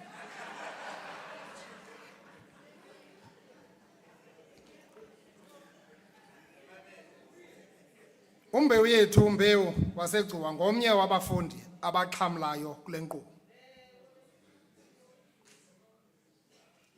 Izawusuka apha to wayibamba udiya. Umbewu yethu awumazi uba what how many blacks? Ngabantu abasuka kwizikolo zakuthi abafakileyo. Uzayibamba apha athi wayifunqula ugcwanini esingise eRhawutini. Nihleli ipato zakuthi ngaphakathi. Ningathandabuzi. Unyana lo uzabe eqhuba ibhaloni womntu obengenanto. Abantu abangazange banikwa thuba lokokuba bangangabantu bamanyani apha eSouth Africa. Only ANC government who can do that. Ayikho enye into. Ezi ntsomi ezithethwayo ngabanye abantu azikhupha nje impondo apha.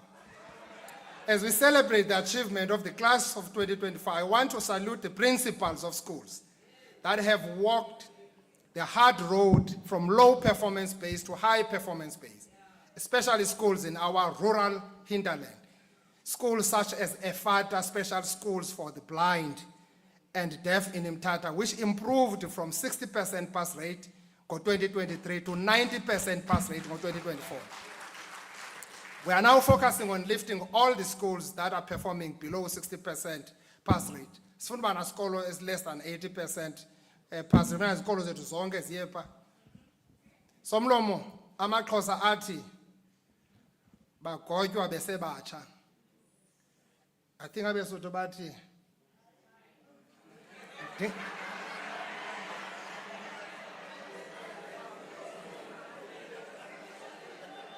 nitheni anindithembanga na?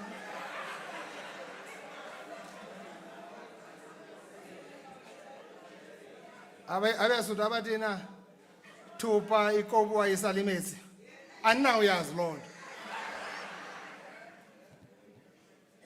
In this time, we will be improving access to quality and inclusive early childhood development. We are paying special attention to addressing barriers to entry for children in the deep rural areas and children with special needs. To show our commitment to this policy imperative, we are investing 10 billion in early childhood development over the next 3 years, as this is a game changer. Our province has 45 special schools providing services to 10,500 learners. Over the next 3 years, the government has set aside 100 million for provision of services to special schools. Sinyusa isantya kwinkqubo yokwakhiwa nokulungiswa kwezikolo kule minyaka mihlanu izayo. Between now and 2030, we are going to build and refurbish 138 schools in our province to improve learning environment for our people. This is an investment of 7.4 billion, which will benefit learners in all districts of our province. The schools are going to build and refurbish include the Tonga Junior Secondary School in Amatole, Mhlonhlo Junior Secondary School in Jogabi, Lupindo Senior Secondary School in Alfred Nzo, Bazindlovu, Ekoluku in Christiani, Kayaletu Special Schools in Buffalo City, Hillbrook Senior Secondary School in OR Tambo, David Livingston Secondary School in Nelson Mandela Metro, and Hendrik Kanis Combined School in Sarabatman. Just mentioned a few. Madam Speaker, the Freedom Charter also states that a preventative health scheme shall be run by the state. Unyaka the Freedom Charter. Our health care programs has been a significant improvement in the provision of access to primary health care.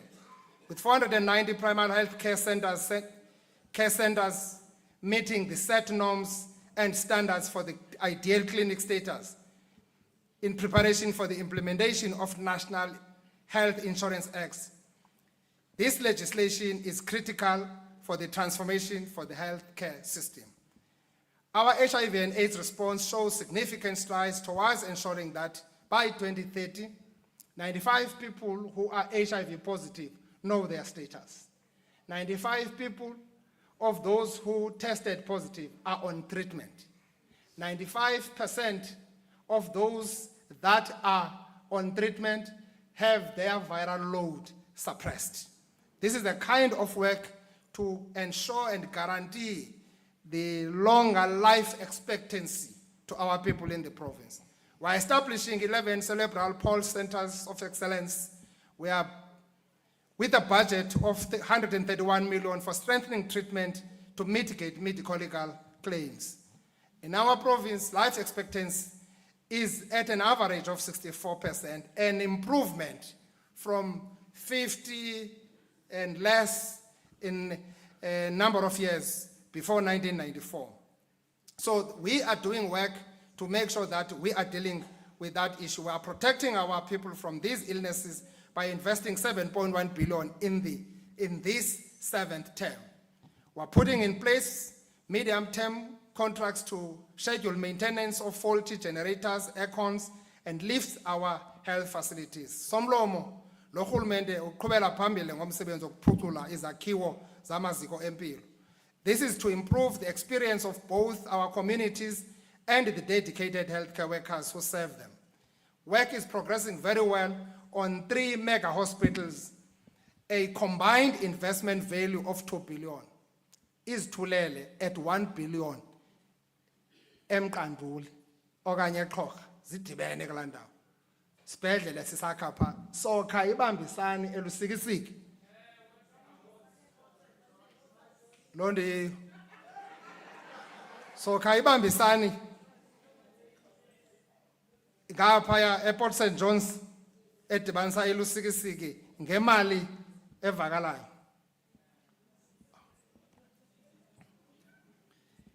Ngemali eqabeleyo ku 500 million. Sokhe imadwaleni ngapha eXhorha. We are investing the further 3 billion over the next 5 years for the construction of new clinics and rehabilitation of existing health facilities. Finally, we are also dealing with Greenville Hospital in Bizana, which will be upgraded at an investment of 441 million in 2 phases. Nelson Mandela Academic Hospital Oncology Unit and critical projects for the treatment of cancer patients is under construction at the value of 416 million in Mthatha. Bayeke abantu baseMthatha uziswa eMonti naseGqeberha bangakwazi utreatwa icancer phaya kwela cala. Honorable members, we understand the challenges in our public health system. In response to this, we have established an intervention team led by the Director General comprising the Office of the Premier, Provincial Treasurer and National Department of Health. The success of this intervention should yield the filling of all the critical vacancies. The Minister of Finance promised me, before that he will be addressing lo mcimbi wakwa health wogqirha phaya kwesa speech neminye imicimbi ebibalulekile sawulinda yena ke kuba lo mcimbi wakwa health nemali uyingxaki. Fellow citizens, the late President Ora Tambo once said, the children of any nations are its future. The social security system ensures protection of the rights of children through the child-related grants, which covers up to 2 million children. The total contribution of social grants in the province now stands at 34.8 billion per annum. We are pushing back frontiers of poverty. This is the ANC government in action. The major contributing factor to food insecurity and malnutrition is the high cost of basic foodstuff. We are implementing a green revolution under the theme, One Household, One Garden, to encourage every household and community to produce food in every available piece of land. We will accelerate capacitation of households with vegetable, grain inputs and poultry production, as well as climate smart food production system targeting 100,000 beneficiaries. Madam Speaker, let me transition now to how we are building the capacity of the state. We are ensuring that all government work is people-centered, spatial referenced, and the tangible impact on people and their communities. There's an evidence that our support to local government is yielding results.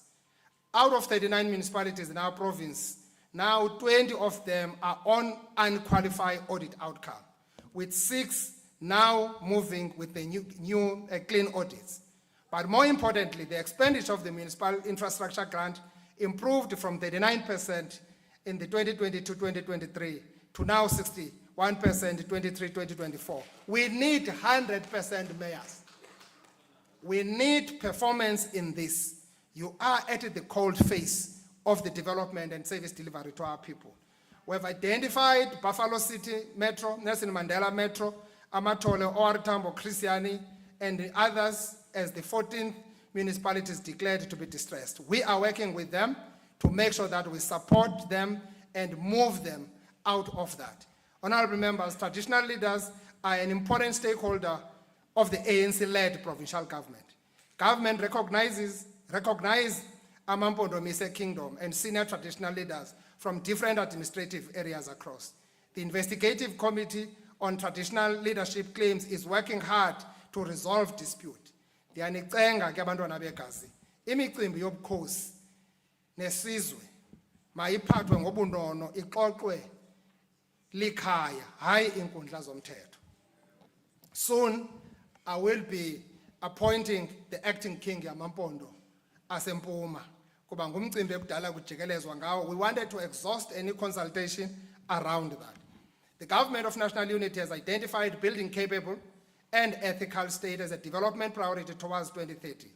This mandates the strengthening of the ecosystem of government to be a vehicle for the realization of the provincial medium-term development plan. The 7th administration is therefore committed to changing negative perception about government through improving people's lived experiences, professionalization of the public sector, and programs that include integrated communication. We have maintained an active monitoring of conflict of interest in the province. Wonke umuntu ophula umthetho in fighting corruption, consequence management must apply, and we are doing that without fail. Building a cohesive society is a moral responsibility of all South Africans. I'm pleased to inform this House that this year we will host the National Commemoration Human Rights Day to mark the 40th anniversary of the Langa Massacre. Honorable members, the Freedom Charter also said there shall be security and comfort for all in this great nation. We're enhancing our efforts through the implementation of social crime prevention programs, focusing on stock theft, drugs, and gangsterism. We commend the police for making arrests in some of the mass killing incidents that happened in Gqeberha, Lusikisiki, Qumbu, Katyana, Mthatha. The law must take its course. Uba ukhupha isibhamu epolisini dibana nesibhamu. Masingabi namapolisa aswelekayo ngenxa yezaphula mthetho nezigwinta. Siyayibukela la nto yenzeke phaya eButterworth yesterday.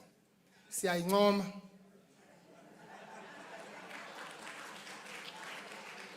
Into engazokwenzeka izawuphela apha eEastern Cape into basibe nabantu abajewusisa isibhamu esikhulu phakathi kwabantu. Provincial Commissioner, these funerals aba bantu abanje fakwe NIU pha no TRT. Umuntu makabheke esingcwabeni engumntu enganaphethanga kwasibhamu. Singaphinde sibone kwamuntu odubule esingcwabeni apha eEastern Cape edubule into esingayaziyo esingcwabeni. In support of the gender-based violence, Honorable Speaker, and femicide intervention, government has set aside approximately 225 million over the next 3 years.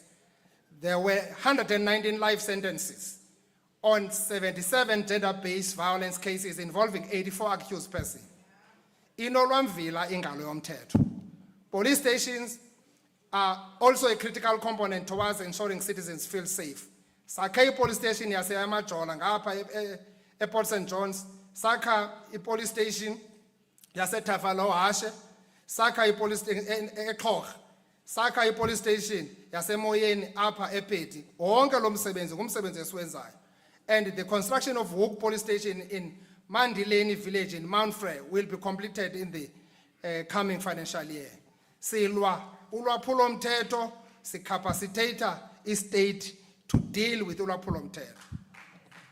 Kukho umkhuba omtsha ke wokuphangwa kweemoto zikarhulumente eOR Tambo naseChristian.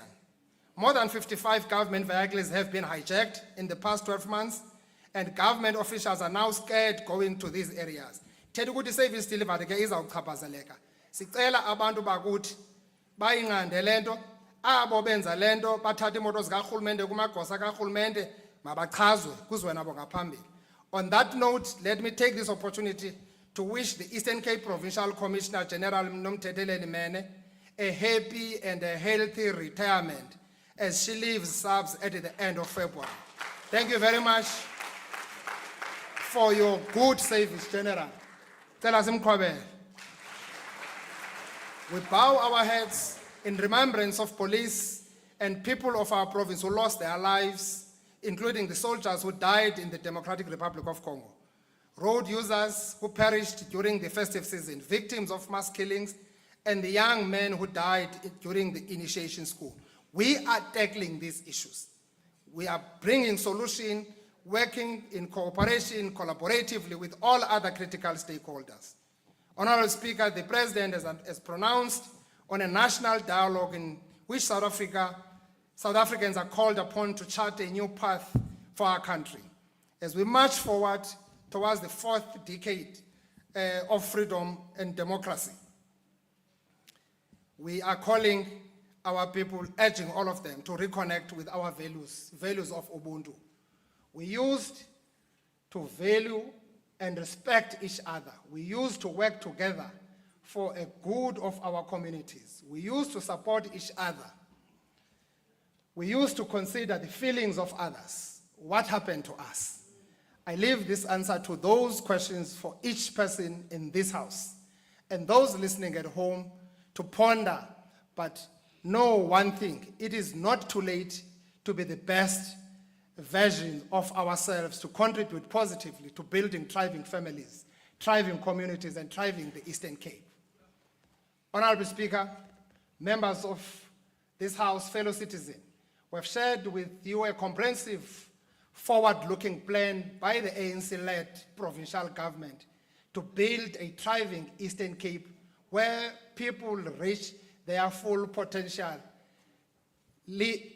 and live a life of fulfillment. In the next 5 years, Honorable Speaker, we are going to be moving with speed in ensuring that we are able to confront the challenges that are not smooth sailing of geopolitical tensions. We remain committed to fostering solidarity, cooperation, friendship, peace with other countries of the world as directed by the Freedom Charter. But we will not be bullied.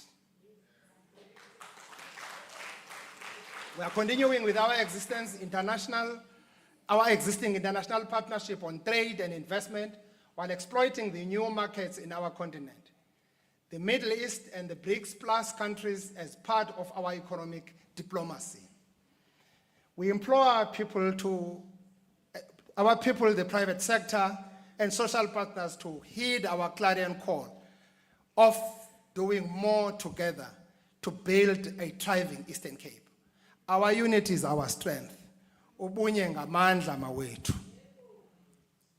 Umbhali wombongo Washington umuntu oxolo Khwethane uyibeka kakuhle lento xa nizawuhlala phansi xa esithi ubunye sisixhobo sayimpumelelo, lubambiswano olumqhelo omnye, abakwenzayo bakwenza kunye, ezinzima bona bayathwalisana, ezixakayo kuzo bayancedisana. Somlomo mandehle kweliqonga ngalamazwi katata SEK Mqhayi ndenjenje godukane zizwe iphelile into emithetho.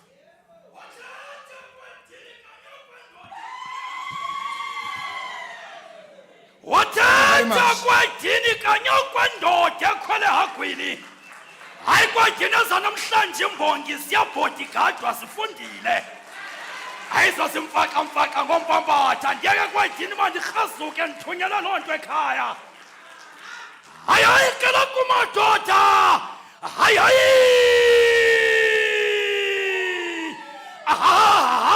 kela kumadoda. Hayi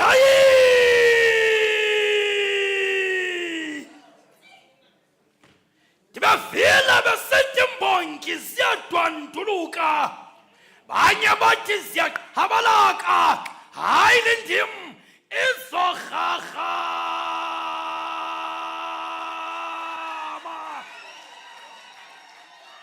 Kanyanke makwadini ndikhansa ndikhanenika ndiqalo nonkale xingela udatyeni. Ndifuna uvada kuvakala ndivakatshanga kuthi vakakavuka. Andingoqathawana mna. Dalapho ndini yasengcobo nganga ngiyakubamba isandla kwadini. Obobongumntu ayintombi entle ngandikuncamisa. Kaloku kwadini ubonakele ngokuveza indoda yamadoda.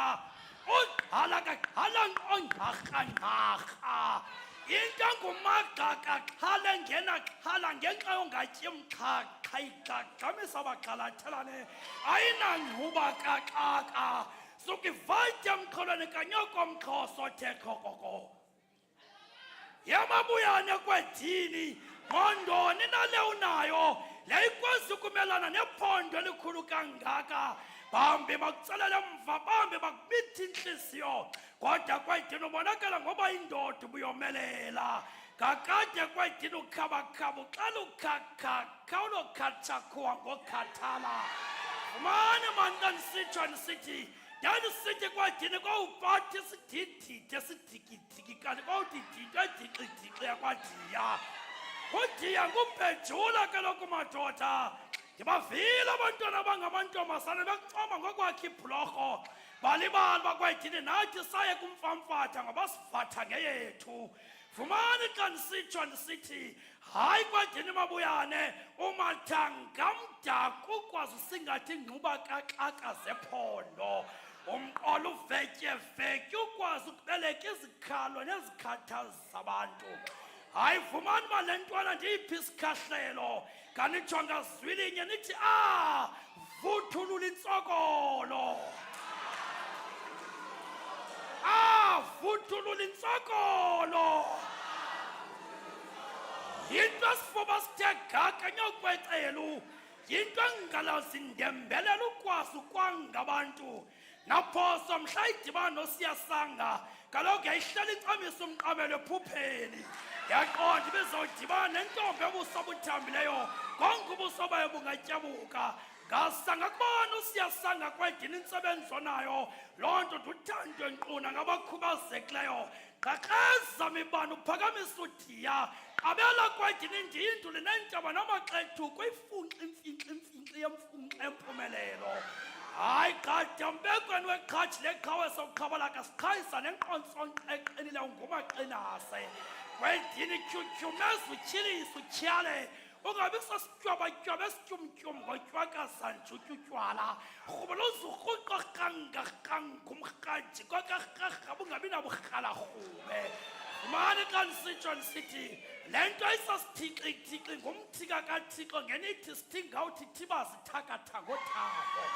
ngakwedini ndingaguqa ngamadolo ndikuthatha ukuthaphulula uthaphuzi yemthatha yaphela igranti kwedini emthatha kuqesha izindlu bengenazindlu sawutyantona kwedini khawusondela kuba kakade utsalwatsala macala uzukuthi ke maceba wakhathali kwakuhlala phantsi ucinge bungabenzela naba yabahleli kulaa ndawo na hayi mbonga indina bungazange socenga ubusoncoma fundani ke abantwana ndini lutsha tshambazani bebatsha nijambaza nibetshakatshaka ngabatsha mba okwabatshakaza abatshakatshaka silandele kuloo mzila kadiya hayi kwedini ndandiba uphuma ingcobo ukhumsha ulipetya ulwimi ngathi ungumlungu omnyama kanti wawufunda kweyiphi naweni indawo ndiyamsonda umntu onokuyisa kwesi sihlalo kuba kaloku nathi singaphelelwa zizinto singalahlekelwa kuvele kumfama simfamfathe yizama mxesi bubone izenzo nokukhulisa kwakho le ndoda suka le nto imbongi ingathetha de kuphela mathe yo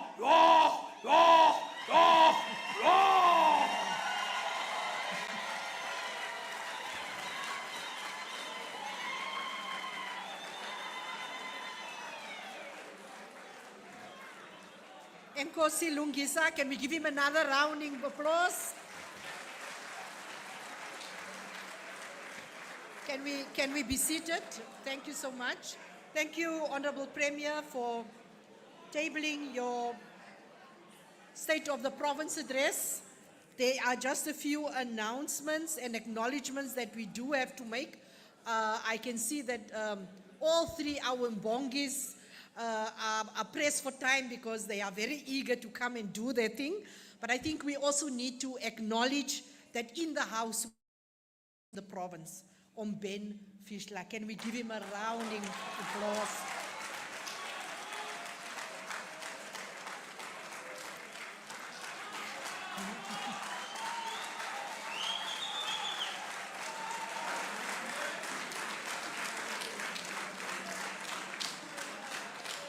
We also have the representative from Lower Saxony, Ms. Inge Stefan, with us, the Consul General of Namibia, Ms. Elizabeth Theron, the Deputy Consul General of Namibia, Ms. Sakiria Saima, I hope I pronounce it correctly, the Deputy Consul General of China, Mr. Changam Tang, and the Consular Attaché from China, Mr. Zejun Zhao. I hope I pronounced that correctly. So these are our diplomats that are here present also with us. Let's also take this opportunity to acknowledge all of the members of the community, the public, that have joined us in the PVAs where they were in Amatole District Municipality, in Great Kai, Mhlaba, Raymond, Mhlaba, Ngushwa, Amatlati. They were all there. In Mzimvubu, Dr. A.B. Kuma, Blue Crane, in Hill, as well as Walter Sisulu Municipality. That is where our public was watching in the PVA. Also acknowledging those that have followed us on our YouTube, our Facebook pages of both the Provincial Legislature and the Office of the Premier, and the shared government departments. Also on Mhlaba Wenene FM, True FM, Mpuma Kapa TV, as well as the Eastern Cape Community Radio Hub. Thank you so much for those that have joined us. It will be a miss of us if we do not acknowledge in this that even though we have all of these good things, but we also have sad news. One of our own have also passed, have experienced loss. Our own Honorable Madikizela has lost his legal guardian and his uncle, who will be laid to rest, as well as condolences to our First Lady, Mrs. Sia Mabuyana, who has lost her father. He will also be laid to rest. He is the father-in-law of our Honorable Premier, as well as the passing of Prof. Mashia, who will also be laid to rest this weekend. Please, where we are, can we please console the family and join them if we do have the time. But let us also not forget, our own Banyana is facing Lesotho in a friendly. Let's give them a shout out, let's watch them, and let's get onto Twitter and all of the Facebook pages just to show our support for them. We have gathered here, ladies and gentlemen, under 30 years of commitment, of renewal and service. The people shall govern. Thank you so much for having joined us and for, being present here with us and availing yourselves and your time to sit and to listen to, I think, arguably the longest State of the Province address that we've ever had in this. Thank you. Thank you to the discipline that was displayed in the House, and also your eagerness that you've displayed in acknowledging where there have been progress and where the priorities have been lifted. It is now my privilege to invite all honorable members and our guests to lunch. I would also just request the Secretary to make a few announcements regarding the lunch arrangements. Over to you, Secretary. Thank you, Honorable Speaker. In terms of our lunch arrangements, honorable members and guests are requested that they must follow this protocol. The protocol officers that have been supporting members to access the House will also assist to lead you to the various stations where you will be served. Due to limited space, we are unable to accommodate everyone in the same venue. Therefore, the following categories of guests will be accommodated in the members' dining hall, the Nokanime Thomas Dining Hall. All members of Provincial Legislature, MECs, including permanent delegates, and also our resident ministers, they will be in the dining hall. Premier's guests, except HODs, who are to go to the stretch tent, which is out there in front. The EXCO of the House of Traditional Leaders and Khoisan leadership, members of the judiciary, kings and queens, chaplaincy, ANC guests and subs-provincial commissioner, all of those will go to the Nokanime Thomas Dining Hall, which as you exit is then just on your left there in front. Then all other guests must then proceed to the stretch tent where lunch will be served, as well as also here in the members' lobby, which is behind us. We will also be serving for media and project teams lunch in the various boardrooms allocated for this purpose. The protocol officers will guide you to the various boardrooms that will then be utilized for that purpose. I do want to request, or maybe before I request, make one announcement. There is a key for a VW car that has been found. Whoever has lost that key is requested, ask one of the protocol officers to take you to the security manager, Mr. Manina, who has the key. Lastly, honorable members, you are all requested to stand as the presiding officers. They leaves the chamber with the Honorable Premier, and the procession goes, and you remain standing and silent until the procession leaves and the protocol officers open the rest of the doors. Thank you. Honorable members, that concludes the business of the day. The House will adjourn until 2:15 on Wednesday, the 26th of February, 2025 at the Raymond Mhlaba Chamber for the debate of the State of the Province address. Please do join us on all our media pages. The House is therefore adjourned. Thank you.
Good afternoon and welcome to the Eastern Cape stage of the Province address. We are still coming to you live from Provincial. My name is Jessica Bobo. And we have just seen the Premier speaking to the residents of the Eastern Cape. To the Eastern Cape residents, telling them on what they should be expecting for the whole of the 2025 speech. Of course, not alone. I am with Yamkela Mchio. Indeed, Jessica, a lot of things that the Premier has touched on, including the unemployment. But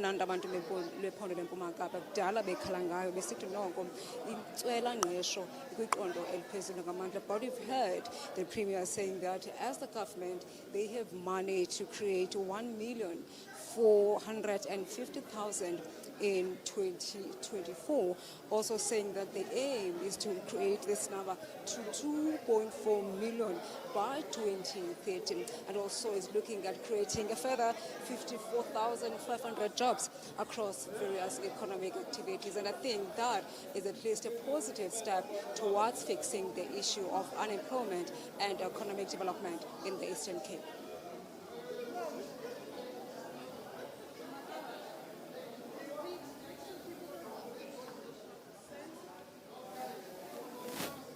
Now I'm going to be bringing in the MEC for Education, Mr. Fundile Gade, as he is coming in to be speaking to us. Tata, mandumbulise inkosi kakhulu ngexesha lakho. Siphilile nathi akhondo ninjani nina? Siyaphilana nathi tata akhona. Ungathi qala mhlambi uziva njani ngespeech sika Premier?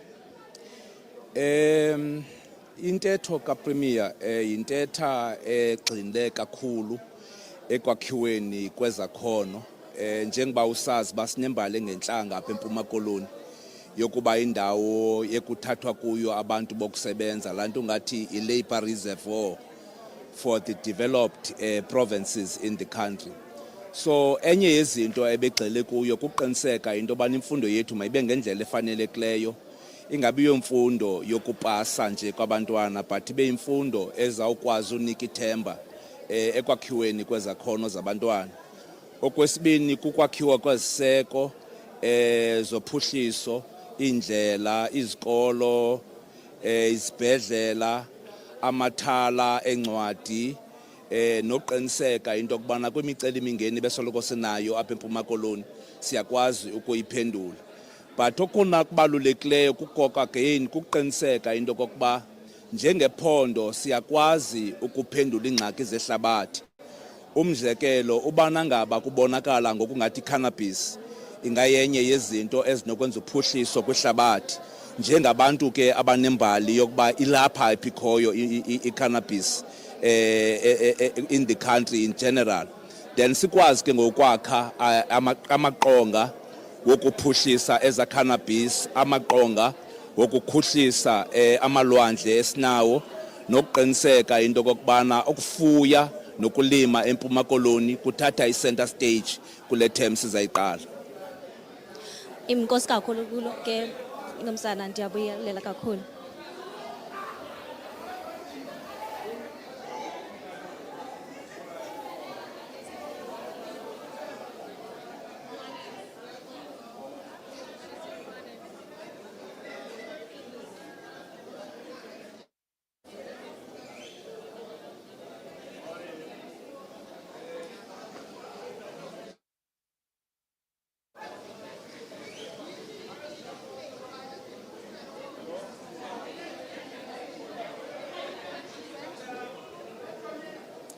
Joining me now is the MEC for Finance, MEC Mhlaba. MEC, thank you so much for joining us.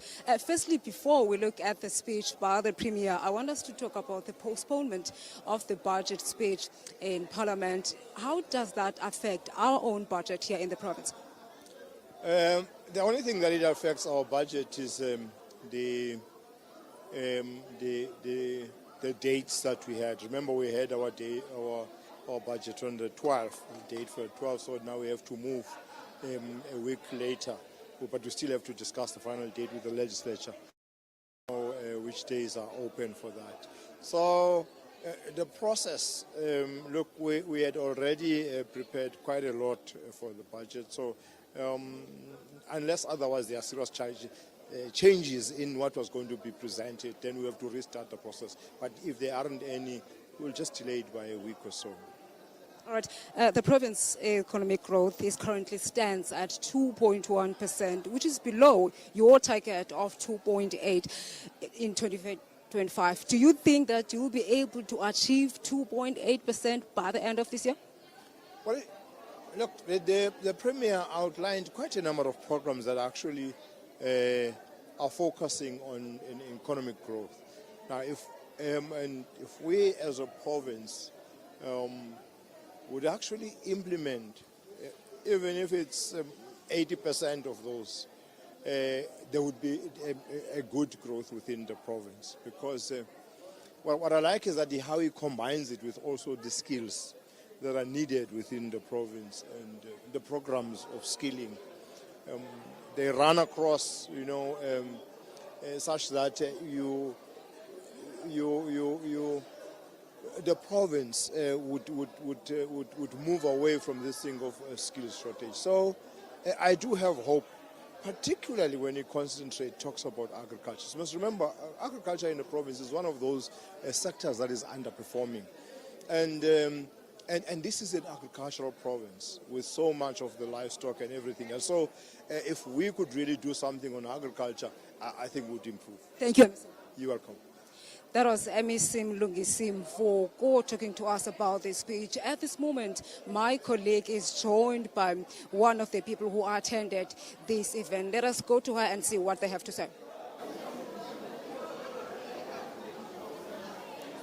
And now I'm about to speak to the MEC of Health, Ntantokazi Xhapha, who she'll be telling us more on what the Premier had to say about the health. Mrs. Xhapha, inkosi kakhulu for joining us in Mpuma Kapa TV. Inkosi ndiyabulela nami ndiyabulisa nakubabukeli beIKapa TV.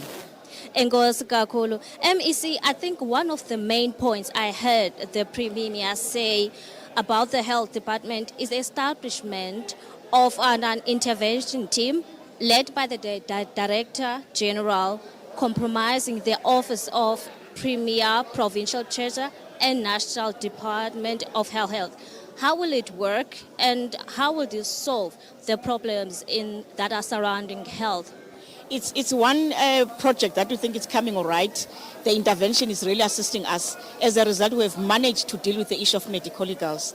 We have reduced quite a number of cases. As a result, we have managed also to take the matter to the Supreme Court of Appeal, the famous Noila case. So it's very important, and it's really assisting us as a department.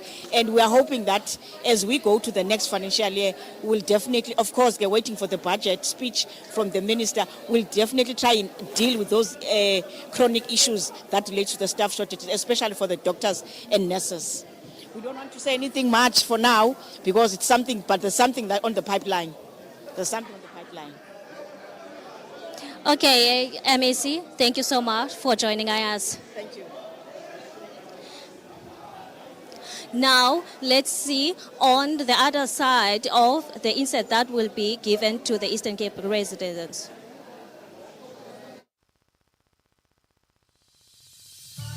Education is the foundation of a thriving society. 30 years ago, access to quality education in the Eastern Cape was limited for many.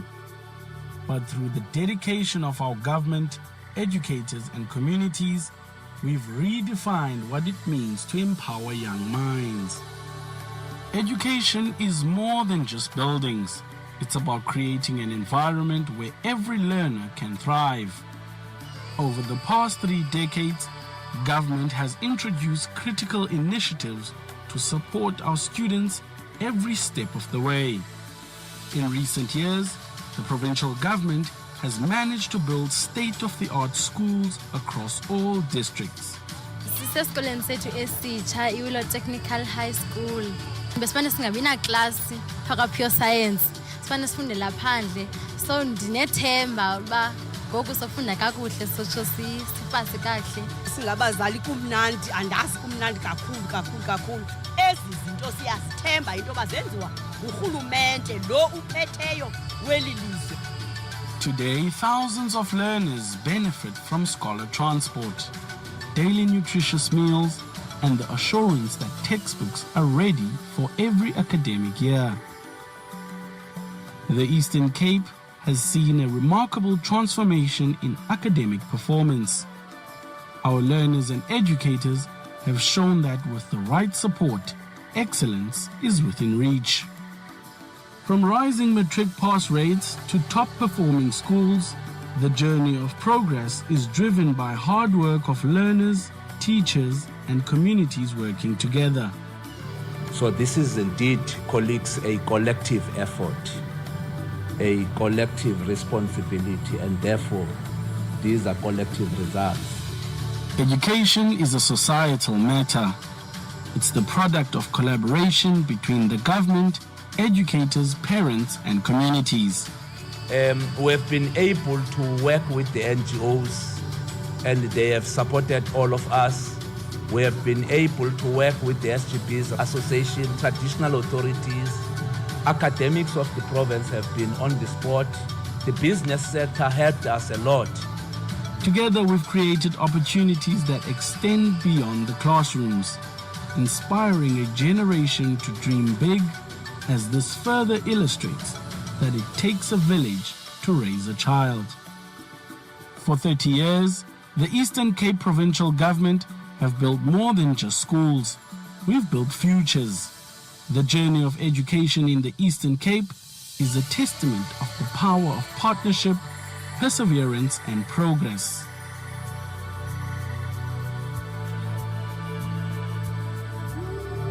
Eastern Cape, home of legends. Still on the reactions on the State of the Province address by the Premier of the Eastern Cape, Lubabalo Oscar Mabuyane. We are joined now by the Chairperson of the EFF in the Eastern Cape Province, Mr. Zilindi Leve. Now, welcome to Makapa TV. Thank you so much for joining us. What do you think of the Premier's speech? Thank you very much, and thanks for having us. Today we came here knowing that we are going to be told stories and dreams. We thought firstly, before you can share your dreams of the next 5 years, you at least account for the past 5 years. The man has been in office since 2019 till 2024. We have not had any accountability. The only thing that it talks about is the roads network that are done by Sandral because there is no capacity from the Department of Roads in the province. Hence, the national agency came in, and we see that the work is being done. There's no corruption, but in all what he's been saying around the construction and all that stuff, it's only the fact that there is limitation in terms of social facilitation.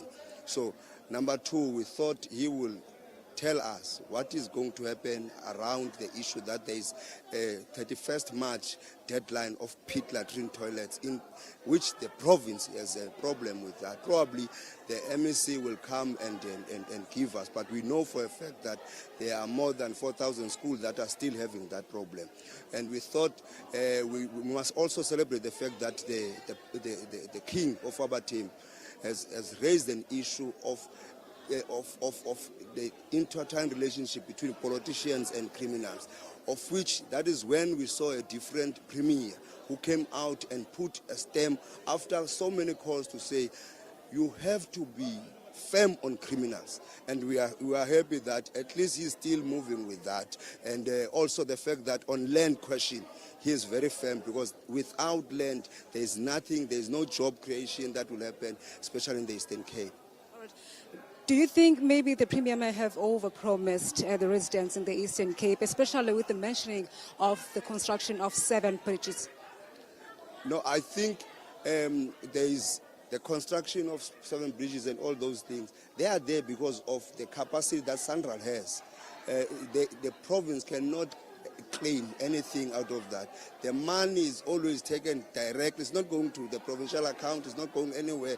It goes directly to Sandral, and the Sandral is a national agency. It's not a provincial agency. So you must understand that even if you can claim and say it's a government of the ANC, it's a national agency that have capacity. If this thing was left here, money was going to always go back.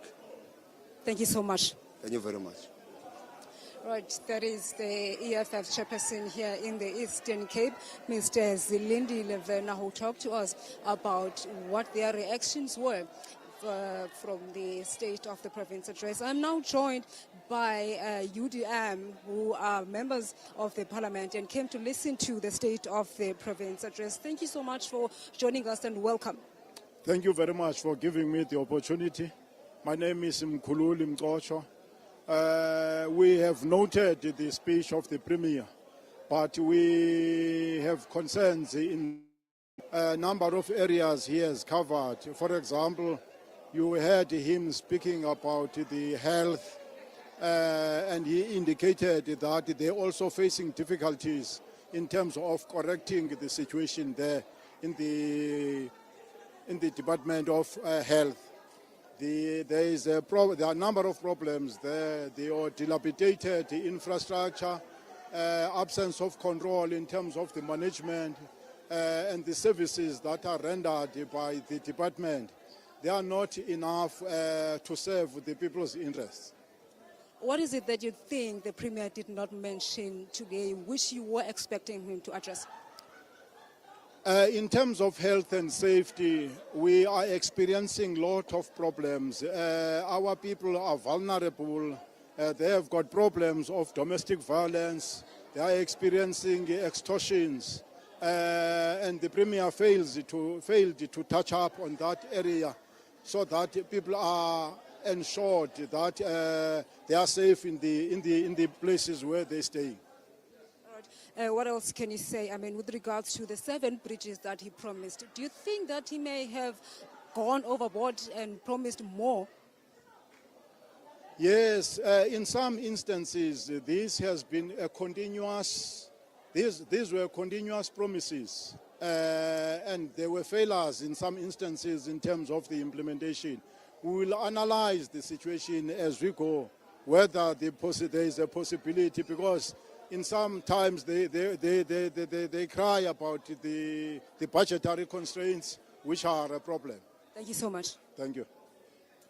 That is the leader of the United Democratic Movement talking to us about what they were expecting, and in fact what was not said by the Premier of the Eastern Cape. I am now joined by Dr. Vicky Coutier from the Democratic Alliance, is going to talk to us about what the reactions are. What do you think of the State of the Province address by the Premier? To be very honest with you, I must say today's SOPA address was probably one of the most frustrating, disappointing, and frankly embarrassing SOPA address that I've ever attended in this legislature. And I'm going to tell you why I say that. We came here today with the expectation that we are going to get a very clear plan to how we are going to address unemployment in this province, how we are going to grow the economy in the Eastern Cape, and how we are going to drive down the debilitating cost of living that our people are facing in this province. But instead, we saw that the Emperor actually exposed himself as somebody that is completely out of touch with the people of the Eastern Cape. The fact is, we have got a very, very high unemployment rate. Nearly half of the people in this province don't have a job. They don't have the dignity of a job. That is 1 out of 2 people. We just found out in the crime stats this morning that we've got the highest murder rate in this province. Our people are not safe. We also found out that we've got 7 billion rand in accruals and very high medico-legal claims in terms of the Department of Health. That is nearly 17% of the total budget of the Eastern Cape. We thought we were going to come here and hear how they are going to slash red tape so that people can more easily do business and invest in our province. We thought they were going to talk about how we are going to invest in built infrastructure and digital infrastructure.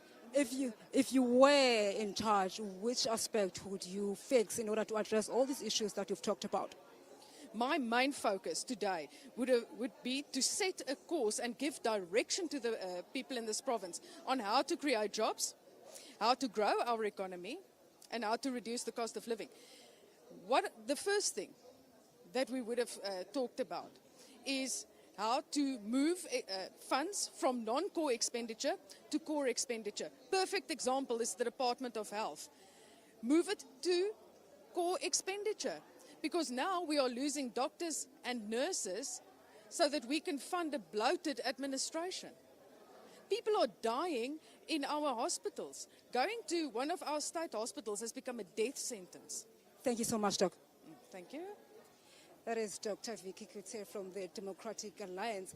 At this moment, let us go to the ad break. We'll be right back.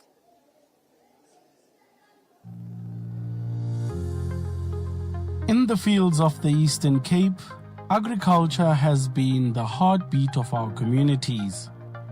For generations, families relied on subsistence farming to survive. But over the past 30 years, the story has changed. Today, these same fields are producing opportunities and prosperity. Through investment, innovation, and training, we've supported farmers in moving from substance to surplus, transforming agriculture into a driver of economic growth. Mechanization, new farming techniques, and modern tools have unlocked the potential of our fertile lands. Whether growing maize, sunflowers, or raising livestock, Eastern Cape farmers now contribute to local and international markets, building a legacy of self-sufficiency and success.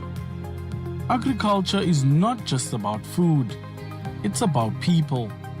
By creating surplus production, farmers are building wealth that transforms their communities.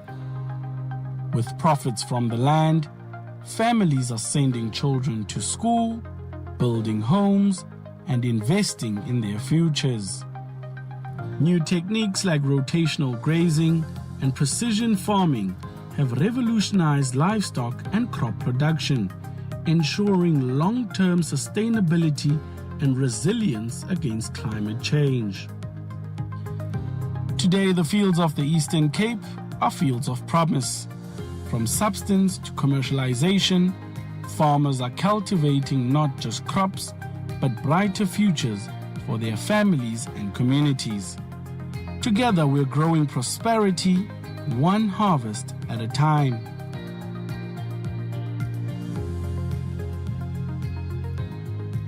Eastern Cape, home of legends.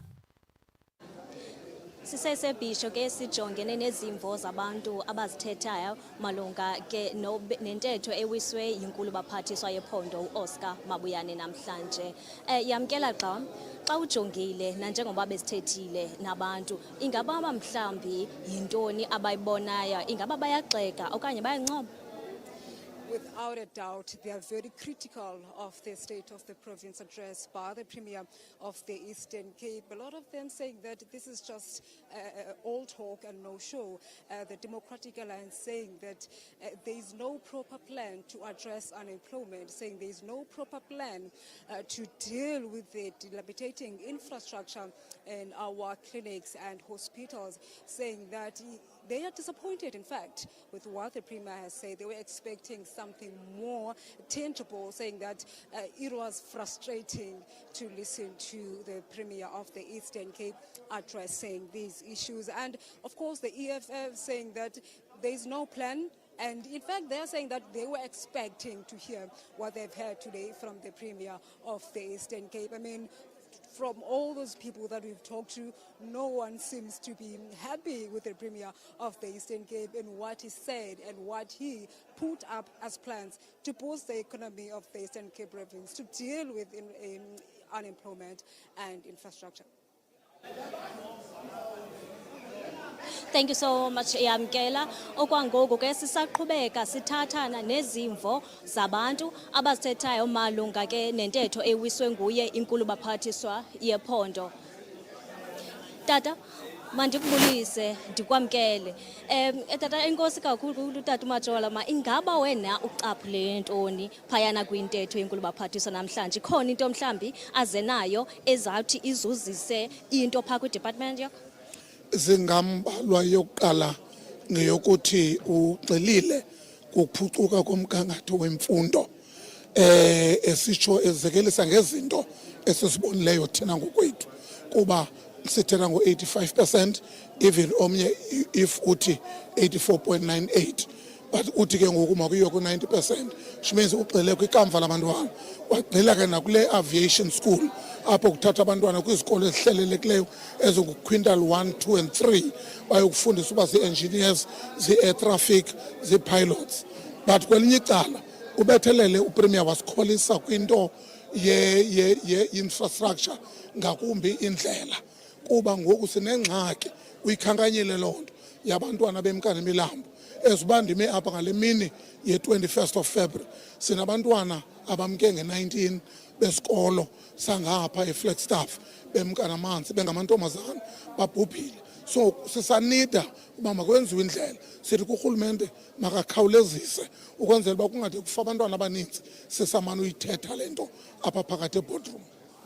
Ungathi tata xana uqhubeka ucaphula phayana kwi-children rights, ungathi yintoni into mhlambi obunganqwenela aqhubekeke kuyo okanye mhlambi oyivilileyo? Phaya kweli cala lamalunga labantwana nisafuna kugxilwe kakhulu ekuthini kungenziwa only i-funds available, kodwa kuqiniswe into yobana iziseko phaa ku-early childhood development, because kulapho abantwana bethu baqala ukonakala khona, so that singabagobi umthiso omdala.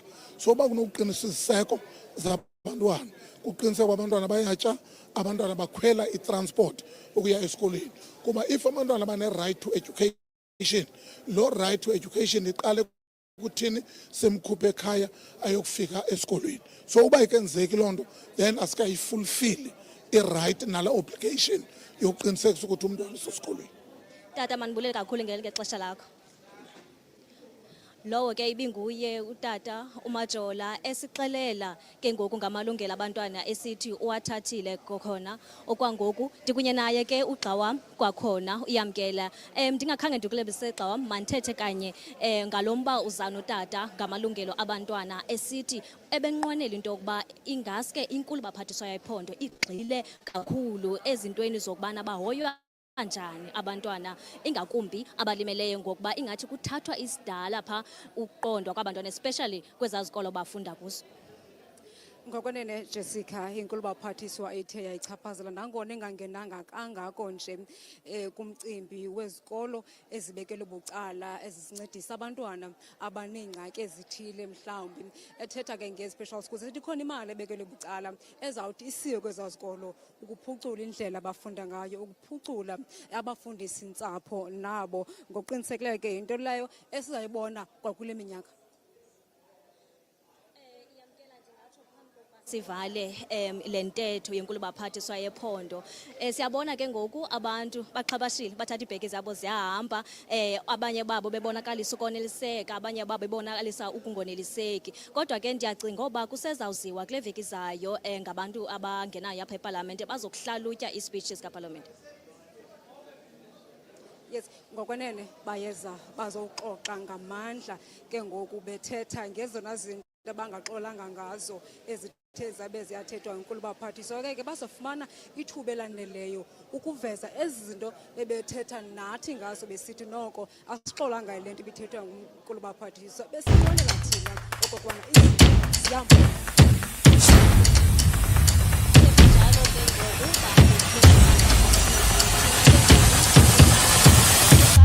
Ebesukuphathele kona ingatsho ndixelele bekukuhle bekukuhle kunjalo nangona abanye bexolile abanye bekuxolile.